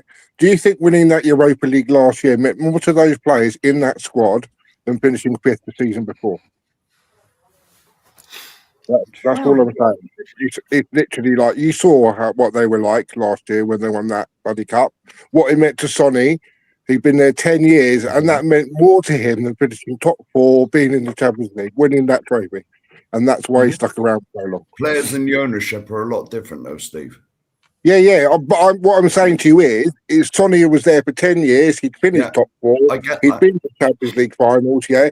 He'd been in the Champions League. He'd been in Europe, yeah. But that winning that trophy last year meant more to him than any of the shit that would happen 10 years previously. I can guarantee you that. You could see by change around then. Would that cup final meant as much to people and as much to players if it was the League Cup? One thing that definitely meant a lot to the fans is the fact that we needed a cup. But the other big side of it was it got us in the Champions League as well. Now, if that would have been a League Cup final, I don't think so many people would have been excited over it. I think some would have been over the moon because he's wanted to win a cup with us. He's been with us how long? But it wouldn't have been such a rub-off on people. It wouldn't have been such a rub-off on players. They would. I think we would have lost players if we'd lost. If that was a League Cup final and we didn't get Champions League football, I think a lot of those players would have gone anywhere. Yeah, because it would have been pretty much irrelevant that we won a little cup that got us where. Which would have been great because they're all crap anyway. Let's go back to the season before, though. Only kept two. We would have kept Kane and Solly. Half our fan base the season before wanted us to lose against Man City to stop Arsenal winning the league, right? If we'd got that extra point, we'd been in the Champions League. We wouldn't have been in the Europa League. Yeah, so like our fans were more concerned about not finishing in the top four or whatever to guarantee that Arsenal didn't win the league. I was in the stadium that day, Steve, right? Yeah. And do you know what? I can't speak for everybody because I don't know what's going through everybody's minds. But what I saw around me is that they wanted Spurs to win. That's Right, just around my area. I was looking at the south stand as well because I was to the side of the south stand in the disabled area. Luckily, I got a place there this time, but I saw it was like 50-50, because yeah. when Man City were doing well, you could feel it, But around me in general and the back of me, it was like they were all cheering on Spurs. So Right, I'd say Do you think I'd Son say wanted us to win? 50-50. Do you think Son wanted us to win with that chance he had? God, he got slated, didn't he? Did you see Troops when he done his video on him? Bloody hell. Oh, Well, it just let's get shows you back. the rivalry runs deep, doesn't it? The rivalry runs deep, right? And I remember Ange saying, I don't get why fans are like that. All right, that they would want us not to make Champions League and Arsenal not to win the league. It's the rivalry is so He was at deep. Celtic, he was at Celtic It's for years. ridiculous sometimes. He was at Celtic for years. If it was the other way around with Rangers and stuff, he would understand it then. Yeah, but Spurs Arsenal is just as big a rivalry. It is. It's probably the biggest rivalry, I would say. Religion. Maybe we've dropped down because they're going up now, and the rivalry's like we're bantering them and saying they're going to bottle it. But that's all we've got on them now, isn't it? Yeah, but who's Sheriff? Sheriff, you were saying the other day that you think Spurs and Chelsea are bigger rivalry than Spurs Arsenal, didn't you? Oh no. Well, for the trouble side of it is definitely. Yeah. Definitely. For the aggro, I've seen more trouble at Chelsea Tottenham games or Tottenham Chelsea games than I have at Tottenham Arsenal games. The fans hate each other. The fans literally hate each other. What the bigger rivalry is, well, Arsenal are always our biggest rivals, obviously, but Chelsea's up there on the same level. That's only my opinion. So where's the Chelsea Spurs rivalry come from then? Because I've never sort of. Well, I'm not getting into too much on here, but if you look, put it this way, I've been to a few Chelsea Tottenham games, and back in the 80s, right, a lot of Chelsea's fans belong to a certain organisation. Yeah. Right. I'm not saying nothing because the politics and that we don't do on here, and that's where it comes from because of who us as a club are generally or were or are owned by and what we call ourselves. Because the Y word, we only started calling it ourselves because everybody else was using it as a derogatory term to us. Yeah, I heard about that. You know what makes me laugh about that, Sheriff, is that Arsenal are a Jewish club as well, right? They've got Jewish owners. Yeah. Yeah, they spill it to us, and so do Chelsea. Yeah. Right. So Chelsea are worse than Arsenal. It's ridiculous. It really is ridiculous. Put it this way: some of the songs I've heard, I know, from the away end or wherever the game is, some of the songs I've heard are disgraceful.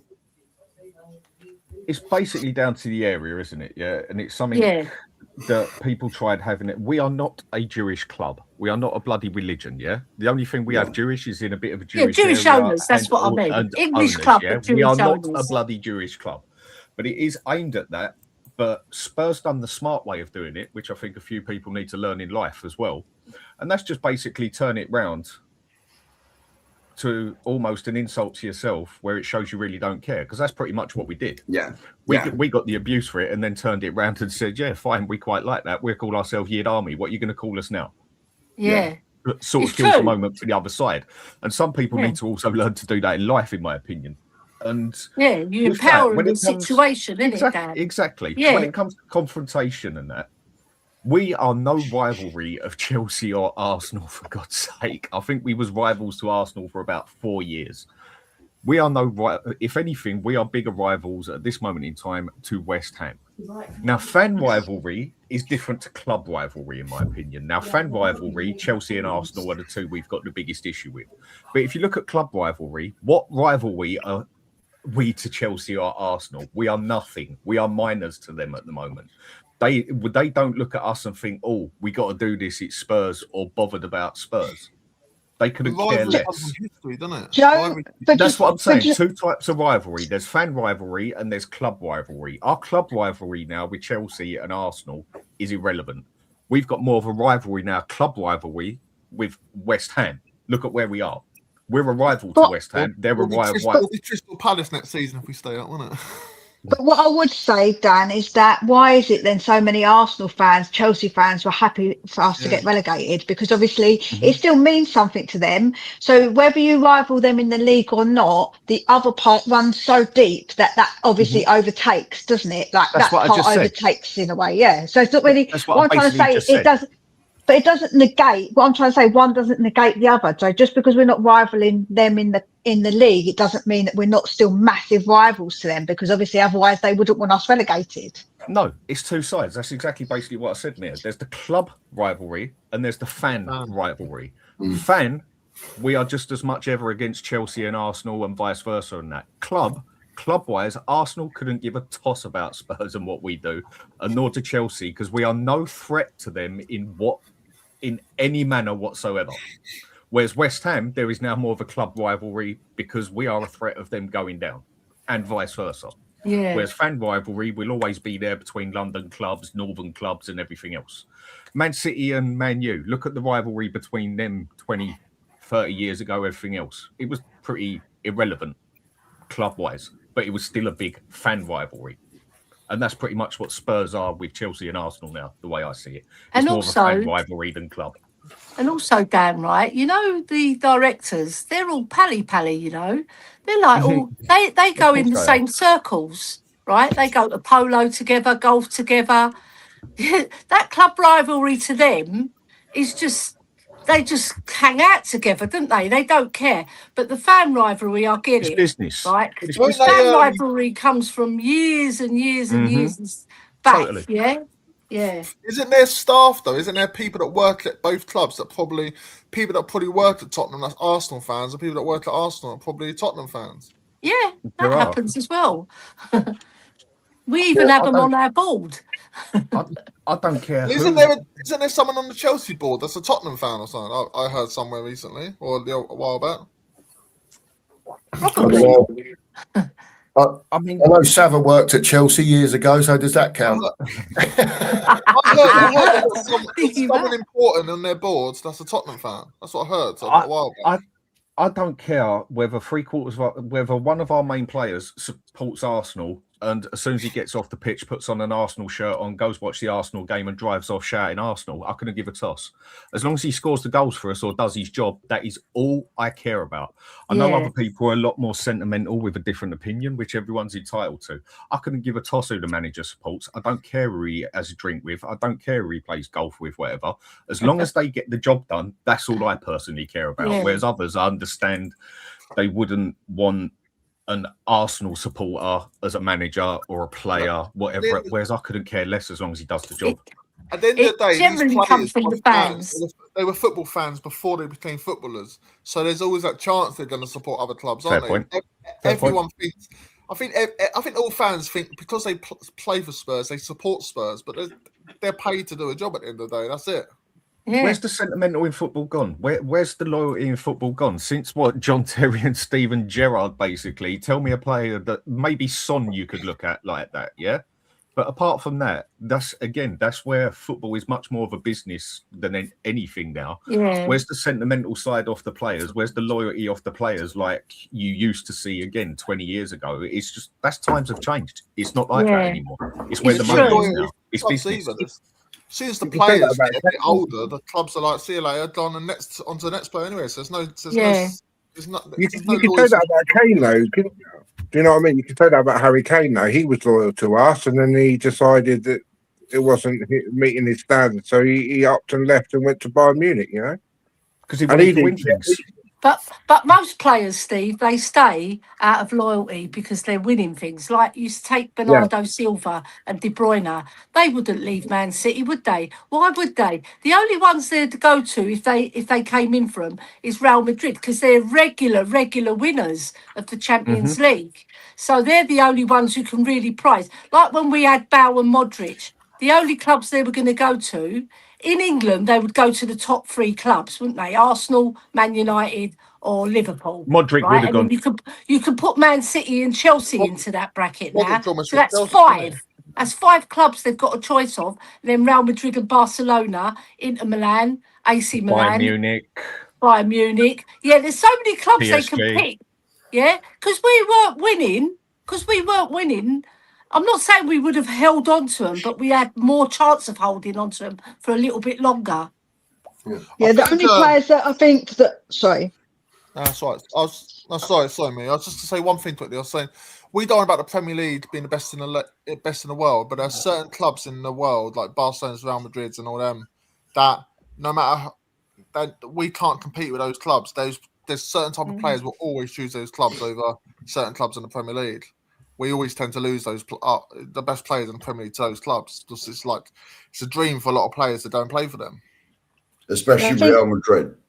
Yeah, I think a lot of players now, the loyalty isn't really there because of the way that the clubs are now. Like when you look at someone like Jared Bowen, he's very loyal to West Ham. They don't really do much, but he's very loyal to them. But that's very rare. Like that is very few and far between nowadays for someone like Jared Bowen to stay at a club like West Ham.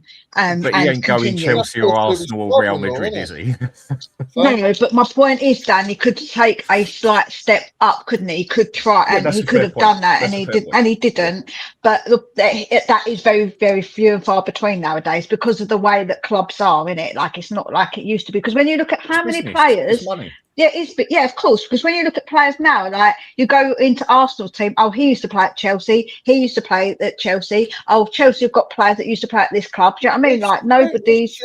They swap players like nothing, don't they? Arsenal and Chelsea. Because Arsenal are still a step up to Chelsea. They are.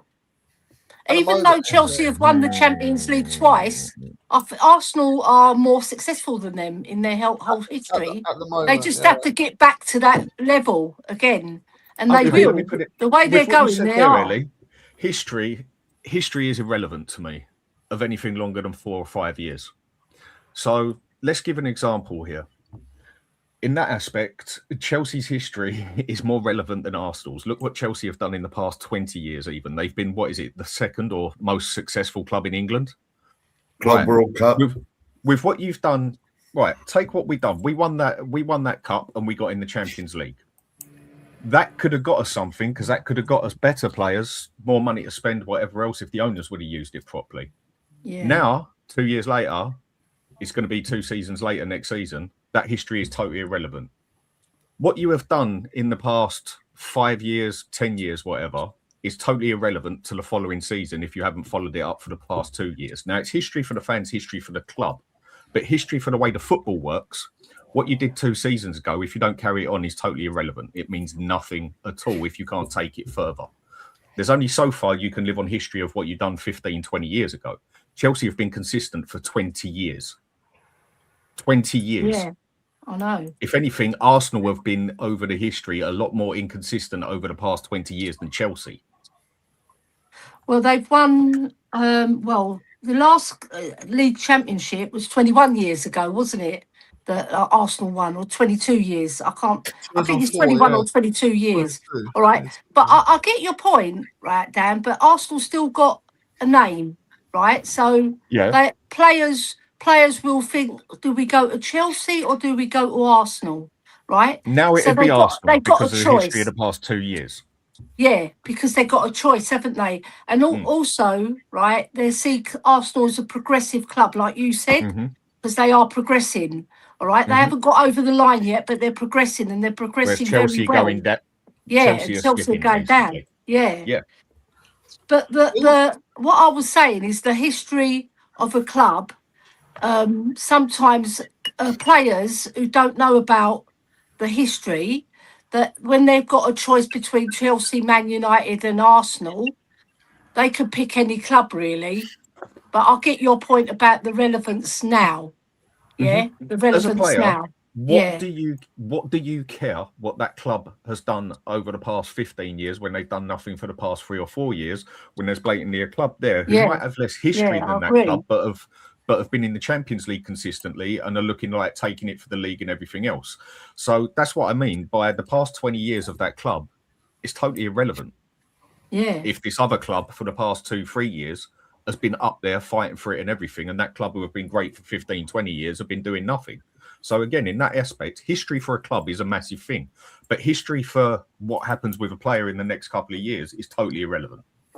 Yeah, because the player's career is short as well, isn't it? Exactly. Yeah. He's only got a couple of years. So what does he care that you won the Champions League 5 years ago and you won the league 3 years on the trot 10 years ago, but you've done nothing for 5 years? And the club he could go to has got a lesser history than the other club, but they've won things and been up in the Champions League for the past 3 or 4 years. Where's the player going to go? Who is the signings that Man United made last summer? Was it Mbeumo, Cunha, and there was another one? Was the third one? Who was it? Sesko. Yeah. Right now, obviously, Man United had lost the final last year, but I think they went there because the name Man United still has some pull with players because of the history and wages. That's why and wages, yeah. But this is what I'm saying though. Like Man United have been in we all know the history of Man United with Ferguson, but since 2013 they've not done a lot, have they? But players still won cups. They've won more than us over 10 years. They've won more than us. Yeah, they've always been more than us. They still go there because Man United finished one place above us last season, right? Yeah, but that's where money talks. That's where money comes into it. There because Manchester United still has a meaning for some players. You know, you can play for Man United. Like you tell me, kids growing up, like these youngsters growing up, would want to play for Man United over your Arsenals, over your Chelsea. It depends if Man United are doing well as well. Like Dan said, if they're doing well, but if they've got another club that's doing better and regularly doing better, like Man City, I know where I'm going. But look at Chelsea. They won the Club last summer. They're going to finish 9th or 10th. Do you know what I mean? So it doesn't matter for the players. Who else went for the players Man U went for and offered the same sort of wages? We only offered Mbeumo, didn't we? We offered him. I don't know if we offered him more or the same, but he went to Man United. He's a Man United fan as well, so that helps a little, right? But yeah. And Semenyo as well. I think we offered him more, didn't we? Yeah. But with the players they went for, no one else really went for them. And plus, everybody knows Man U will still offer that money. And this is where it comes to down it again. I mean, Spurs have spent money on players. But one thing I still think has definitely held us back at times is wages. Because again, some people got to understand that there's a lot of footballers out there who don't look on football like they used to. There's a lot more players who look on it, who see the job side of it a lot more than the honour of being able to play football like it used to be. Now, obviously, they love that they play football, but they do look on the job side of it more. Football now is not a sport, it is a business more than it is a sport, in my opinion. Yeah. Because money, whether we like it or not, is horrible, but money is what makes the world go round. If you've got money, you go places. If you ain't got money, you go nowhere. Again, other things with clubs, other things in life. Where does being nice actually get you in life? It don't get you that far. Sometimes you got to accept it's a dog eat dog world. You've got to do what's best for you. Isn't it, Dan? It gets you exactly. likes. That's As it. a football club, where does being nice and sentimental and loving get you? Not far. You need to be ruthless. You need to be heartless. If that player don't perform for 2 years, gone. Baked potato. See you later, mate. Like Chelsea. Not hang on to him like Spurs do. And a lot of Spurs supporters justify it. Oh, no, give him a new manager, like the fourth manager, whatever. He'll make him work and whatever when he hasn't worked under the past 3 managers and everything. And as a club and fans, I find we're quite sentimental over that side. Give the player another chance. Give him another chance. Yeah, someone like Chelsea, someone like Arsenal, someone even still like other big clubs and that will turn around and say, right, we might have paid big money for you, but you ain't performed. Get out. We want someone who does the job. And their fans will be like that as well. Where Spurs are quite happily hang on to the players that ain't doing it, and the fans justify it as well a lot of the time. Yeah, it's about being ruthless and having standards and your mentality at your club. Exactly. Like, get rid. If you're not performing, get rid. This is where having a fans justify it. This is where having a structure is like paramount. You know, look at your Brighton, look at your Brentford. You know, they seem to find these decent players. They get rid of they bring these players in, progress them. They get sold. They manage to find like other players, bring them in, progress them, then sell them on. Do you know what I mean? But we don't do that. Like Ben Davies, he's been there 11 years. Why's he been there 11 years? And he's still hanging around. Yeah, and why are we behind them, Steve? Because we don't do it. Yeah. Yeah. We're behind those clubs now. They're way ahead of us. Way behind. Bloody Bournemouth can make Champions League. You remember that? Remember that time when we played Liverpool at Wembley and we beat them 4-1, and we had the pot. Liverpool realised at the time they needed to sort their defence out, so they went and signed out Alisson and Van Dijk. And the keeper. Yeah, Alisson and Van Dijk. And they went to the next level. They won the Champions League. I think they won a Premier League, couple of Premier Leagues or whatever. And we've gone downhill. That's the difference. They went out, they addressed the situation. We never address it, do we? Yeah, because they've got standards. Liverpool got standards. Yeah. 4 years ago, we finished above Arsenal. We beat 3-0 at the stadium, and we were like, got Champions League football over it. Do you know what I mean? So you could even go back less than just like 4 years ago. We were that's when we were supposed to be like kicking on, and we've just like digressed from that. We're talking about properly run clubs. They're properly run clubs. They're proper football clubs. We're not a football club. Yeah, but after they lost that game, Arsenal then fucking went on and went, do you know what? Actually, we can't accept that. We need to be kicking on here. And they went and they invested properly. That's what I'm saying. That was a good move for them. Yeah, because they're a proper run club as well, Arsenal. Take Son, yeah? Son should have already been gone. Son was past his best. Now, I think most of us would have killed to have Son this season. Yeah. I was once saying Son had to go because he was past his best, but I was expecting him to get replaced. We didn't do that, yeah? If we're going to be really technical here, now, a lot of people would have wanted to keep Son for as long as we can, because for how he's played for us, but also that's where the sentimental side takes over. And sorry, sentimental and love don't get you nowhere in sport or anything. Son should have already been gone 2 years ago, and we should have replaced him because Son was already got at his peak, past his peak, and slowly slipping down. Now, a bigger club like City, a bigger club like even Man U, like Arsenal, like Chelsea, go to other bigger clubs, and that they would have turned around and said, "Thanks for everything, Son. Well done. Here's your little bonus, baked potato, mate. See you later." Yeah, but I've been here 10 years doing this for you. Well, you're not doing it now to the extent, so we need someone who is... And that's the way it works, but it don't work like that at Spurs. And fans, again, will sit there and fight. No, Son should stay this, and this, whatever, extra 3-4 years when he's past his best. I thought Son was a great player. And, yeah, we wish we would have kept him for this season. But I would have thought we would replace him. We should be looking at players like that once they're past their peak, then we need to get rid of them for the money we can and replace them with someone who can replace that place. To be honest, Dan, that's how you get Dan. To be honest, Dan, Sir Alex used to have a clear out every year, and some of them players was like in the peaks of their power. If he didn't fit if they didn't fit what he wanted to do, see you later, Joe, out the road.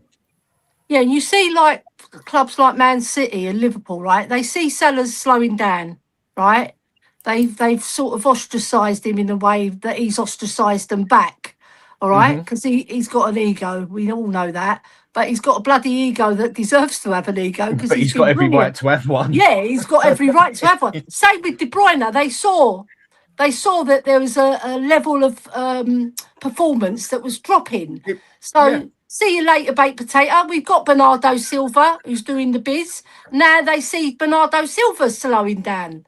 So right? Even though he's brilliant and he's better than anything I've seen in the Premiership, but they can see, right? And he wants to move on personally as well. Exactly. It's about the club, done it not all. the player. He's done it all. What a great player he is. Yeah, right. But these clubs know when to move on their players.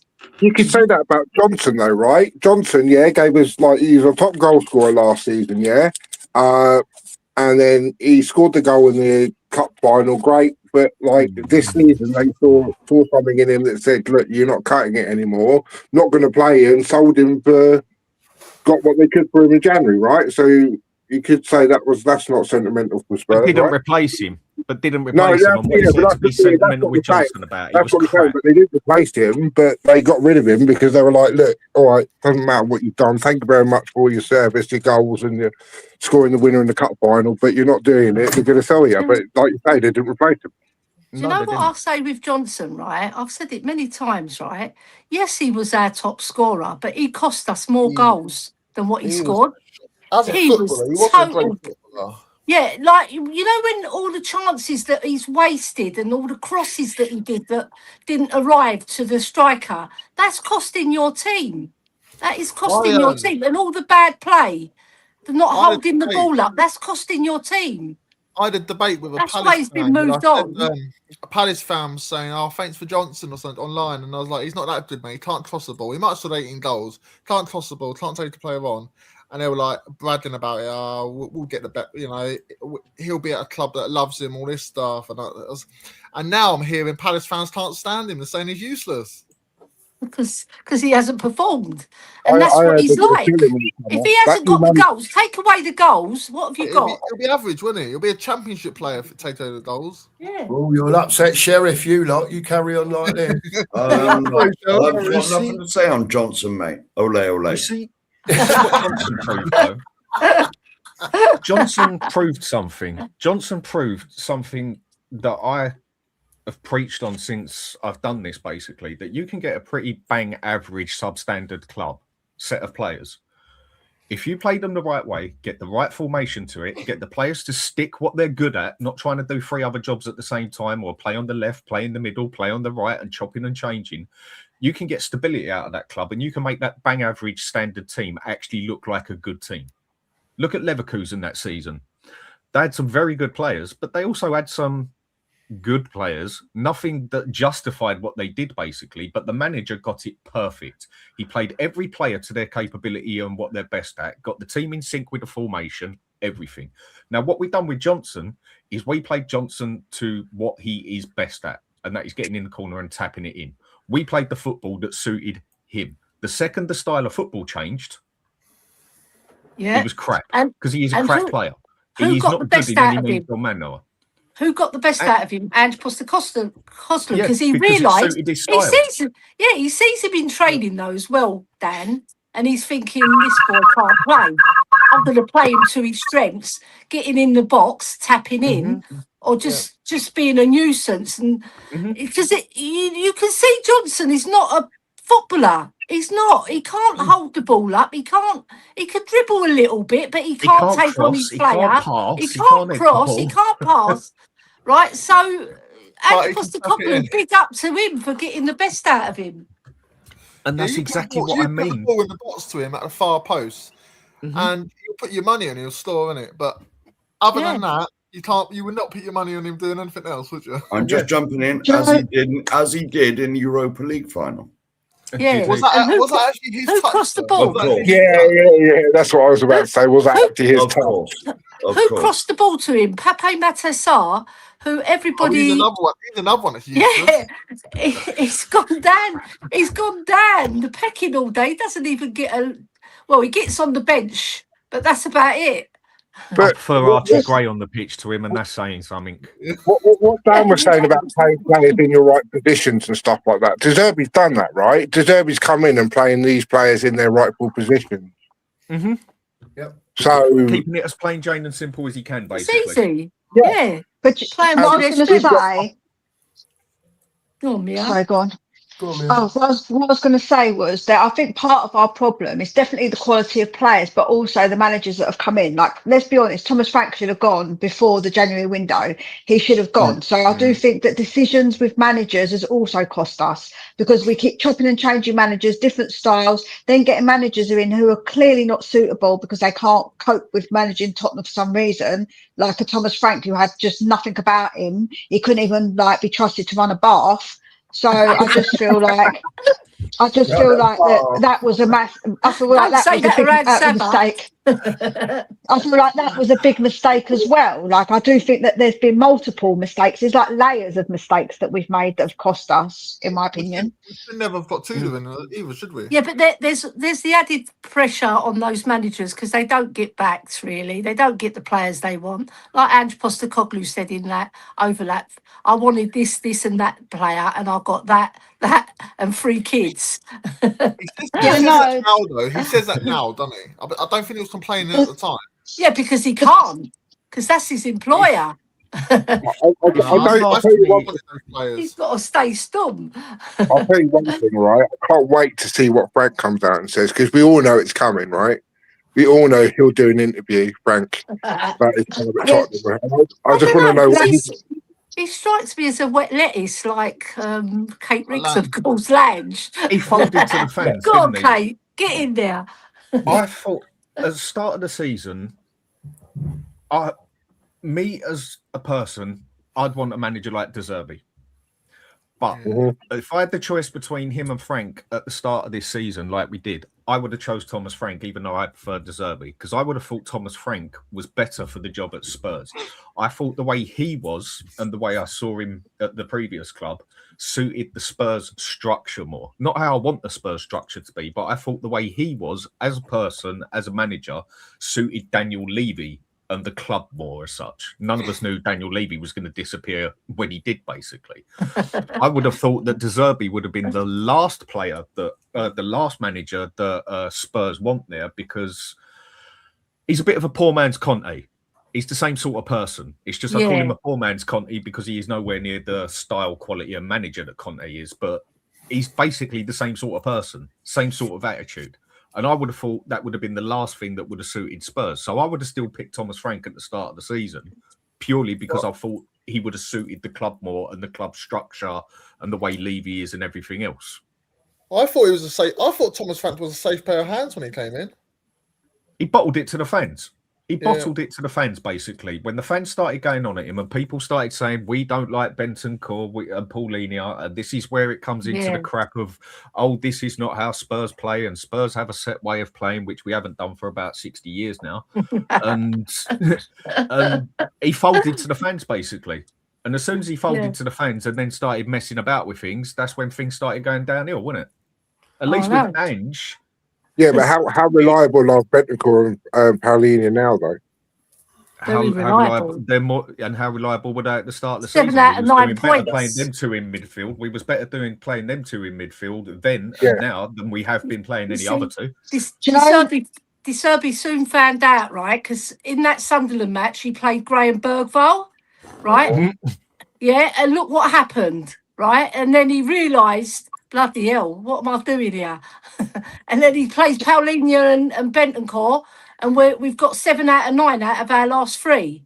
Yeah, but so Spurs fans went off their head, Ellie, and started complaining. They did. They're idiots. Oh, it's too defensive. We shouldn't be playing like that. We're Tottenham Hotspur. We're meant to be. Spurs have not played a set style away for what? Let's say 40 years. We have not played a consistent style of football. We have had so many different managers in playing so many different styles, jumping from one way to another, from this way to that way. I don't care what way we play as long as we win. But again, we go back to sentimentality, history, which is irrelevant now, of Spurs are meant to play this style of football. Well, when have we played that style of football consistently? Maybe the closest one is under Poch. After that, it's been a year of this football, year of that football, year of this football, and it's been like that for 40 years at Spurs. Yeah. So what I would say is that I will hold my hands up, and I did say about the Bentancur Paulinho thing, but I do think it was actually the style that we played that you can play with them in a more attacking way, but we didn't with Frank, and I think that was the issue. I think that he was came across too defensive on the whole because he was so worried about not losing games. He didn't try to win games. And I think that was the issue with Frank. It was the way he played them that was the issue, not them as players. That's what I would say. I agree with that. Because if you see how De Zerbi utilises Bentancur, he's got him, and Gallagher as well. He's put them in the more forward pressing role, right? And then you've got Bentancur who helps out Paulinho, whereas Gallagher he is a box to box, but he's pushing him more forward. And then Bentancur is there as a steady man, and then Paulinho behind him. It works. It bloody works because we've got 7 out of 9 points, and we were nearly getting 9 out of 9 if it weren't for Tell's bicycle kick. You know what I like? I like the fact that we're actually shooting from out the box for a change. Under Frank, we never seemed to shoot out the box, did we? No. We laugh about the whole Thomas Frank thing, right? Him saying that worrying about losing games and stuff. This is the guy that came in his first presser and said we will lose games, and then he was worried about us losing games. I mean, what we doing? Say when he first turned up, we have potential winning all 5 of our last games. That's the difference. There you go. It's mainly Porro and Xavi who were shooting from outside the box, really, or thereabouts. The rest of the players, they don't really shoot from outside the box. I'm not seeing one of them. Richie Gallagher. don't. Solanke don't. Gallagher Solanke, did. I don't know what he does now. Apart from Rich did it in North London derby, didn't he? But it was too little, too late, obviously, in that stage. Yeah, that was an opportunist goal, wasn't it? Yeah. Yeah, it was. It's also, go on, Dan. Go on, mate. what would help is if we did actually have a set style of play and we stuck to it, like other clubs have. This is why I keep bringing it up, that Spurs have no set style of play. We have a history of 40 years ago how fans want us to play, whereas over the past 40 years, we have not had a set, consistent style of play. Right. The owners come in, whatever, right. This is how I want Tottenham to play football. This is how I want Tottenham to portray themselves. A counter-attacking team, an attacking team, a defensive team, whatever style. Stick to the fucking style. Because when it comes down to it, you keep chopping and getting the players in, right, we're going to play counter-attacking football. Manager's gone in a year and a half at the most. Okay, we're going to go to attacking football. We've now got that manager's players who play that style of football, trying to get them into this style of football, get players in for that style of football. Now they're clashing because they're two total different types of players. And then we go to the next one and go back to counter-attacking football. And then we go to the next one and try attacking. And where there's no consistency at the club and there is no real history in our style of play over so much time, it's done us even more damage. So I would rather Spurs just sit there and say, right, I want us to be an out-and-out attacking club or a counter. Pick your style and bloody stick to it, because it will make it easier in the long runs, because you'll then be able to get players in. It's not quite working with that manager. Get rid of that manager. Next one comes in, same style of play. He'll still be able to use those players. Whereas if the manager comes in and he's got a total different style of play, he can't use half those players. In 18 months, Dan, we'll be sackling De Zerbi again, and then we'll go for a defensive manager. Yeah, the reason why we're in that predicament, because Enoch don't know what they're bloody doing. So where is this set style of play that a lot of sentimental Spurs fans go on about? Spurs don't play like that. Well, tell me where this style is then. Because everybody has just agreed with me here that there is no... Exactly, because everybody has just agreed that we have been inconsistent and no style of play for 40 years. No one has confronted me when I've said that. Well, Poch, we had a good start on the Poch, didn't we? Yeah, for 5 years out of 40. Yeah, I know, exactly. What I mean by consistent... Poch was a possession-based football, wasn't it? Possession-based. But why do so many fans still stick to that we've got this style of play that we haven't had consistently for God knows how long? They turned on because he was romantic. It's romantic. That's why there's fans that are romantic and they want to reminisce about. Do you know what I mean? Chivalry I know. I'll still open the door for you, but not many will. It's mainly the older fans, Dan, who've seen better teams and seen us play with a certain flair, you know. But that doesn't mean it relates to today's world. No, football changes. And then you've got Enoch, who don't know what they want either. And they're the ones making the decisions, not the fans. The fans can put pressure on them, but they're still going the opposite way, aren't they? They're still not adhering to what the fans want on the front football, you know, play to win, right? They're chopping, changing these managers. Like Thomas Frank, he's not... I wouldn't say he's a defensive manager, but I wouldn't say he's a progressive. He's in between, right? And then you get, there's so many different changes of management, right? That there's nobody that you could say was near to the other manager. Not that I can see, anyway. I mean, there's nothing wrong with trying to. Maybe Conte and Nuno, but Nuno only lasted a certain amount of games. I agree. There's nothing wrong with trying a few things out. Yeah, I agree with that. It's like a bloke, right? You want to get yourself a partner. You go down the pub. You pull this bird. Yeah, 6 months later, she ain't my type. So you go for someone who's slightly different, and then you work it out. And over a short amount of time, you realise what sort of person you are interested in. Same as Spurs with style of play or a club with style of play. Try a few different things out, like Man U have as well, and they've gone back to their style that suits them and the players best, and they are probably going to stick to that. Spurs need to find their type. Spurs need to find their way of play. And until that happens, it's still going to be very, very unstable at the club. But football itself, you look at this season, this season in the Premier League has been absolutely shit with the standard of football, in my opinion. Bar maybe the odd game or two. Not one of it has touched a couple of games that we've seen in Champions League or other leagues or whatever in the past year or two. This year, the football has been abysmal. And there are players out there capable of playing a lot better football on the eye as such.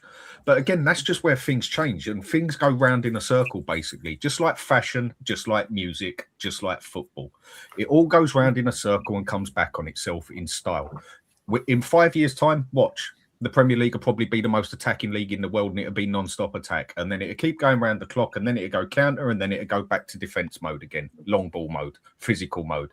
And then next thing you know, it goes to the next one. It's the same as music, it's the same as fashion, it's the same as everything. It goes round in a circle. And we're just in that circle at the moment where it's more about long balls and throw-ins and then actually showing a bit of skill and flair. Yeah. I think something we can all...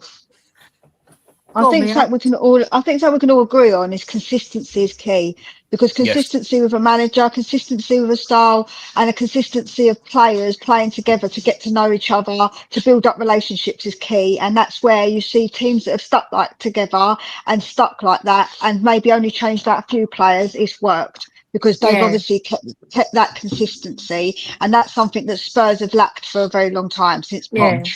We've lacked that consistency. And also, Mia and Dan, giving time to a manager to build his ethos within that side and get the players that he wants. But we don't do that. It's like coming back to your point about, I wanted to make you laugh, Dan.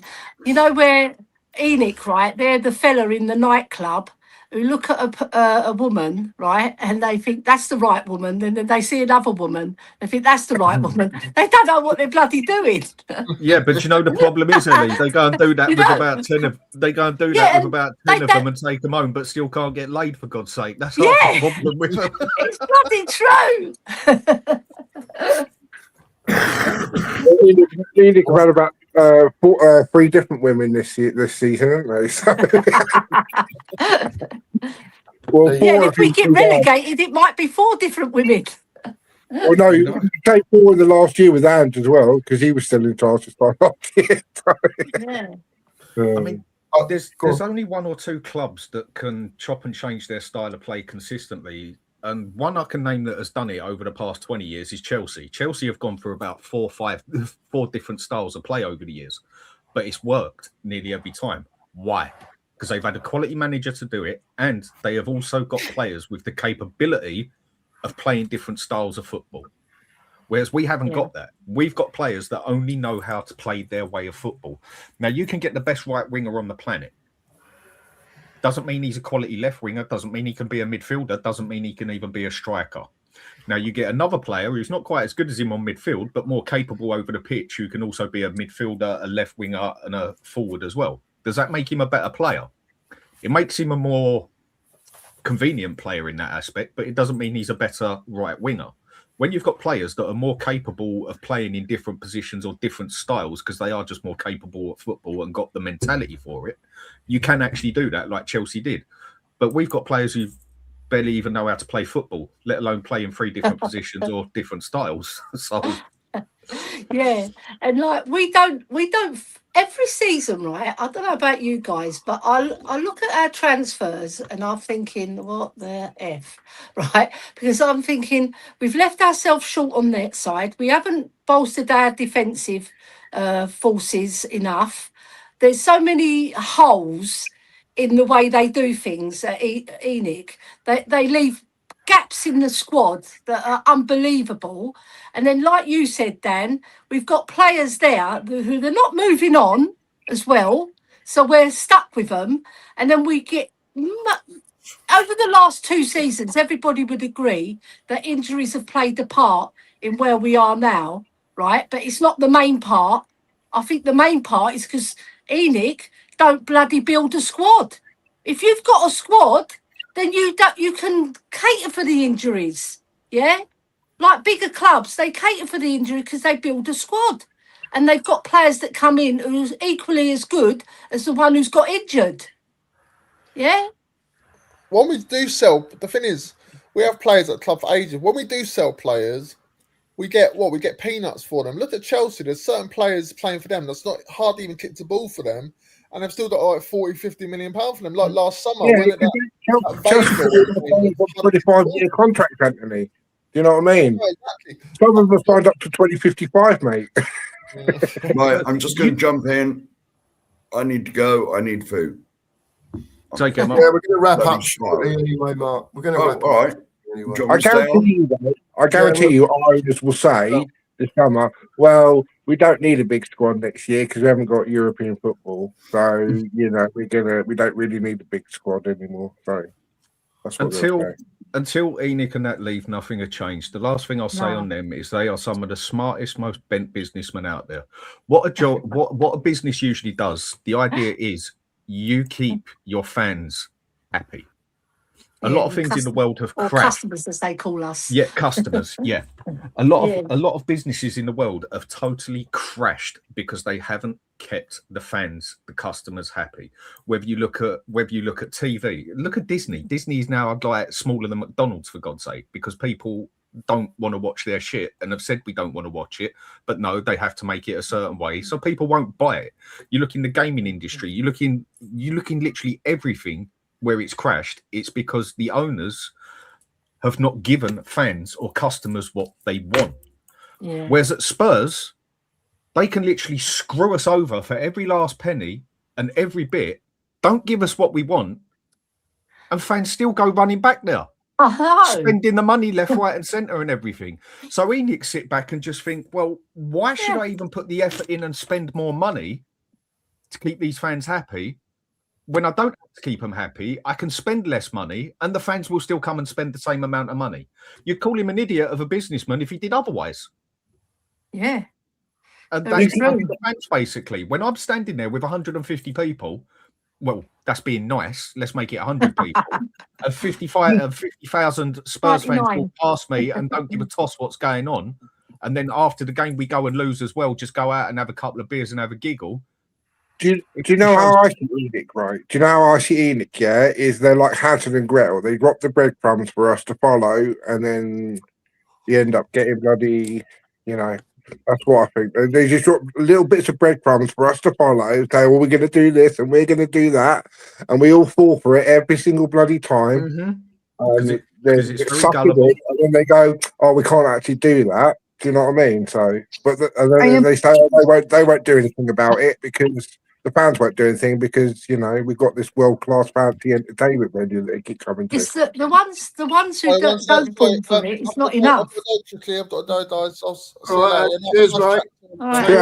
Shout your channel out. Don't worry. All right. Cheers, mate. Take it easy. Cheers. Thank you. Go on, Ellie. No, I'm just saying, the fans that don't accept it, there's not enough of us. It's minimal. Yeah. And the other lot do nothing. No, they won't do anything about it. Other clubs would not have let this happen. Other fans would. I mean, look at Chelsea. They already kicked off with what's going on there. Arsenal went and had riots outside their stadium, ended up having punch-ups with each other, and then realised if we work together, we can get what we want. Man U went and got 10,000 people turn up because they didn't like a bloody badge that turned up. Newcastle done protests for years. Yeah, okay, it took time, but they worked together. Spurs fans, in majority, when it comes to things like that, they just don't look like they give a toss. Yet they'll go to some LGBTQ bloody parade up the bloody road for Spurs, where they turn up on a coach where you don't even know if the players are on the bloody coach. I know. And that the Man United fans, they got a whole game bloody cancelled, didn't they? It got postponed. Got postponed. Exactly. This is where I say we have got, in my opinion, obviously I ain't vouching for everyone, but in my opinion, and the time I've been on YouTube and things I've seen and that, I think we have got one of the weakest, most sentimental, soft fan bases on the planet. Because we do, in general, as a whole, the majority of fans do nothing but moan and won't do nothing to do anything to support the club in the aspect of wanting more for it and doing something about it instead of just talking about it. Yeah. Yeah. Yeah. That's just how I see it. It doesn't mean I'm right, but that's just how I see it. Yeah. Yeah. I think what I would say, Dan, is that I think, this is just my personal opinion, that there's a lot of fans as well who just don't think that protesting will do anything. And I think that a lot of fans say, well, it ain't going to do anything. Because when you look at someone like Newcastle, he sold it when he wanted to sell it. He didn't sell it because they protested. he sold it when he got the right amount of money. They could have protested for another 10 years. If he didn't get enough money, he wouldn't have taken that money. He would have said, no, I want this amount of money. So I think whilst I always say everyone should, if they want to protest 100%. But I just think a lot of people think it's not going to do anything. That's my honest belief. I can get that, but I just don't see any fight either. I just don't see. Other clubs just would not let this happen. They would not have let it go this far. And we can be quite clear. I mean, Real Madrid, for God's sake, obviously that's a bit of a big one to go to, but they go off their head when they don't like a player and they want that player out. Yeah. You know, we as Spurs fans, we'll moan about our little thing on here or moan about our little thing on Facebook or something, but won't do nothing about it. There'll be no physical anything to do anything about it. Even if it's not a protest, Mia, it's going to the club, you've got your ticket, you want to see your team play, don't buy nothing in the stadium. No, what they'll do about it is moan left, right and centre about it, moan after, and then come out and then spend another 50 quid on 5 pints for a piss up, because it's about a 10. And even with things like that, when it comes, actions speak louder than words. Yeah. And another thing I find in life, when it comes to protest, when it comes to this and that, we go back to the nice bit. You do not get noticed or bothered about until you become an issue. Now, that don't necessarily mean you've got to start going to the sphere extent, but until you become an issue, until you become a problem to someone or a business by not spending money or causing hassle outside the stadium or doing this and that, until you become a problem of any sort, you're irrelevant. And we are not a problem in any means or manner because we don't do protests. Fine. People don't see it, but we still go in there and spend all the money. People still go and buy a majority of Spurs shirts for 90 quid. Look how much they've sold this year. It's quite shocking how much they have sold considering the situation we're in. You do not get places until you become a threat. And a threat doesn't mean a physical threat to someone's life. A threat in any means or manner to someone's pocket or something. And we are no threat to ENIC in any means or manner. So why should they actually give a toss? Yeah, no, I agree with that. And actually, whilst people on the chat keep saying that I actually am an ENIC defender or whatever about ENIC, I actually go into the stadium and I don't spend no money. I actually go in and come back out again. The only thing I do is spend the money to flush their toilets and go alone. That's the only thing I do is because that costs them money and that don't cost me money. So I actually don't spend money when I go to Tottenham. I don't buy their shirts. I buy them elsewhere, if you like. I don't actually spend the money when I go. But like you say, if more people don't get on board with that, they're always going to have a customer. Therefore, they're never going to leave because they're always you're not we're going to have that money. Are you? So it's not a threat anymore, is it? Yeah, no, I get that. Again, I understand that, Dan. I'm not trying to disagree. No, I know that. I'm agreeing with you. Again, I'll bring back the filming industry to it. They're starting to have to now change films again and TV series and everything again to a style that people want to watch because people just ain't watching it and it shut down bloody things. If anyone knows anything about that sort of stuff, they know exactly what I'm talking about here, but I don't want to bring that side into the football side. And people have just said, I ain't watching that crap. I ain't buying that crap. And all of a sudden, they're 500 million down and they've got to start keeping the customer happy. Spurs don't have to do that. Spurs, ENIC, this is where I don't think Levy was the problem. I think he was one of the issues, but he was not the problem. He still had to answer to that fella upstairs at the end of the day. And again, until ENIC go, there is going to be no change at this place. Not for the long run. Okay, we might end up getting 10th next year and maybe get a step up or two, but... Also, Dan, you know the Italian league, right? Their ultras, bloody hell. Their ultras will basically, they do physical violence as well, right? And they'll bloody tell their club where to go. Right, I even saw the Bologna fans, who are not even a massive Italian team. They were like going mental. Napoli turned up on the fella's door and said, "Sort it out, or your wife's coming with us." Not that I'm justifying that, for God's sake. You know what? They're crazy. It's a crazy level, right? It's a crazy level. But you have to care. You have to care about your club and our fans. I'm not saying they don't care that we do well. I'm just saying they don't care enough to protest. Right? Like you said, Dan, it has to be an issue for them where it hits them in their fucking pocket. I've got to jump, guys. I've got to go out. But great being on with all you guys. Much appreciated. We'll catch all you guys soon, all right? Yeah, thanks a lot, Steve. I'll speak to you soon, mate. You take care. Mate. Cheers, now. Bye. Cheers, mate. Sorry I swore there, Cookie. You're all right. You're all right, Ellie. Don't worry about it. It's all good. Just before we wrap up, I just wanted, because this, listen, I've just been sitting here listening to all of you. I think it's so interesting. Like I've said before, the different angles that people come at about stuff. Just wanted to just briefly touch, because we'll be speaking about it a lot more tomorrow on the breakfast brunch.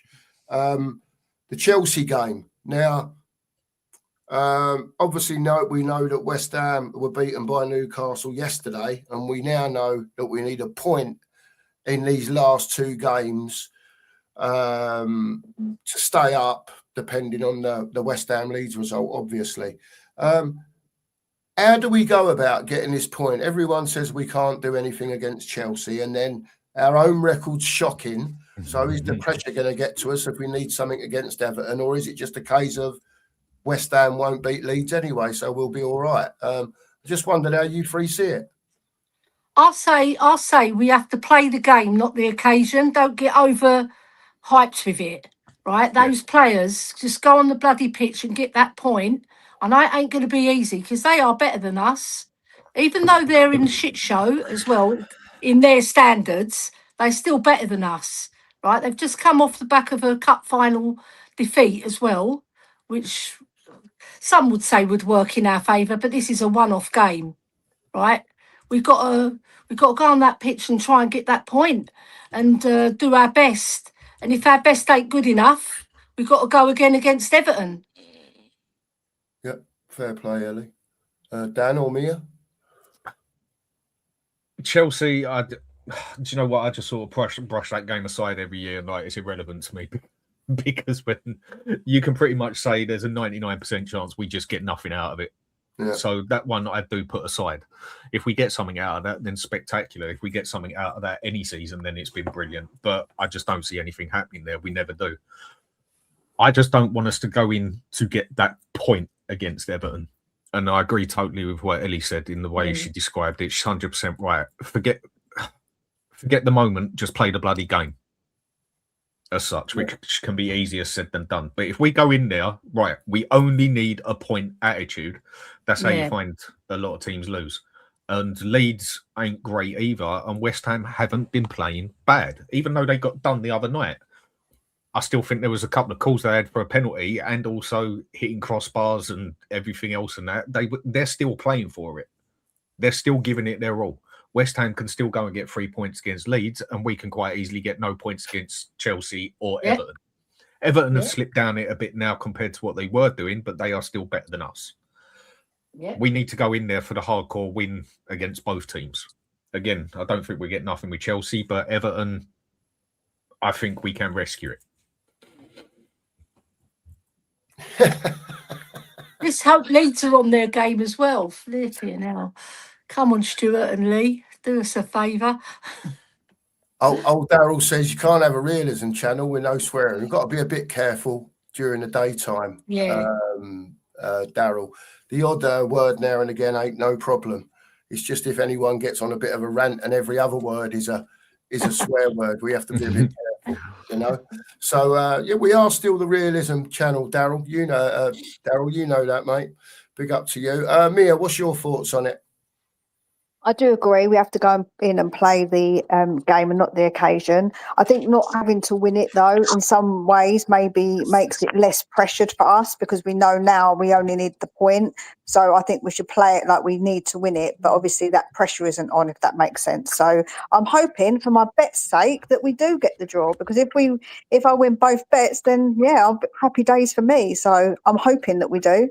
I just get a feeling, because they've not been scoring many, Chelsea, even though they've been all right, they've not really scored many, and we don't really score many. So I just feel like it's going to be one of those games, if I'm honest. I just don't think it's going to be a high scoring game because neither of us have got particular quality at the minute to score, if you look at their previous games, Chelsea. So, I think it's going to be a low scoring 1-1 draw. I think we can get it done, and then the Everton game, we can relax. So that's my thoughts. You go to that game, Mia? What, the Everton one? Yeah. I don't know if I'll be able to yet. I was thinking about going. I was thinking to take the youngest with me because he really wants to go to a game. But I did say I didn't want him to go if we're going to get relegated because that's not very good for his first game, innit? Let's be honest. So I was Let's like, hope for your point then. yeah, let's hope. That's what I'm hoping as well, because then I can get the tickets for me and him, hopefully, and then I can take him for his first game. That'd be wicked. And his last game to see Spurs in the Premiership for a while, possibly. No, I wouldn't take him if we're getting relegated. That's what I said. I wouldn't take him because the atmosphere would be rubbish. Like I wouldn't want him to go to a game like that for his first game. No, but what I'm saying is, it could be. It could be It could be the game that rescues us. It could be the last time you see Spurs in the Premiership for a couple of years. It's a big game. Yeah, it's a massive game. All outcomes. Yeah. This game coming up now against Everton or even Chelsea, to me, they are 10 times the size of that cup that we won last year. Absolutely. Yeah. So it shows you how irrelevant the cup can actually be and how other games can be so much more important that actually don't win you anything. There you go. We're going to wrap it up there, people. I just want to say big up to the chat today. Chat's been buzzing like mad, to be quite honest with you. It's been quite hard work to keep up with it until we actually did about 20 minutes ago. There you go. Big up to you lot in the chat. Thanks to everyone for coming on. Mia, do you want to shout your channel out quick and anything you've got coming up? Yeah, I'm over at Tottenham's Lone Wolf. If you don't mind, go and give me a subscribe. I'd like to say that I do videos regularly, but I don't always. So yeah, if you come give me a follow. And also, Dan, go and get the milk for Beth. God damn it, she needs milk. You said it in the chat, so make sure you go and get her that milk. A man under the thumb. Well, if she still weren't in bed at 10 o'clock, then maybe I'd have already done it. But happy wife, happy life, isn't it, Dan? Exactly. Ellie, shout your socials out, please. Yeah, just at TikTok. I've done a really good one with me in the Spurs kit, praising Newcastle, and we're going to Chelsea. That was good. I posted it already. All right. TikTok at Queen Ellie COYS, and on X, I call it Twitter still. I hate the name X, stupid name. At Spurs Are My Passion. Give me a follow there. There you go. Big up to you, Ellie. Dan, I know you haven't been about, sort of been on and off for a bit. I hope your health's been all right and everything. Are you coming back onto your own channel soon? You're going to get cracking again? Not anytime soon. I've had to take a bit of time away from this. Got a lot of things going on in life at the moment, and got a lot more important things to do than focus on YouTube at the moment and having the time for it at the moment. I mean, in the middle of rebuilding the bloody place and everything and that, and just got a lot of changes going on at the moment. Hopefully by next season I should be able to start doing stuff again when I've actually got a bit of time and space to do it, but at the moment I ain't going to be doing nothing except popping on the odd show here and there. And thanks for having us on, mate. Enjoyed it. You're always welcome, mate. You know that. All of you are always welcome. Let me just bring this one up here, because Marcus became a YouTube member earlier on today. I think it was a renewal, actually. So big up to you, Marcus, for coming in. Listen, great show as always. I've virtually sat here and said nothing apart from the first 20 minutes. You lot are brilliant as always. Big up to Steve DJ for coming on as well. Big up to you, Steve. Obviously the Sheriff, Dan, Mia, Ellie, and Anthony as well was on for best part of a couple of hours. So big up to all of you. Get over to Tottenham Therapy, Anthony. He started doing a bit over there. We'll get Steve to shout out his DJ thing next time he's on. Kate Rixham, absolutely. That's what we all want at the end of the day. All I'll say is the breakfast brunch will be back tomorrow at 9:30, as usual.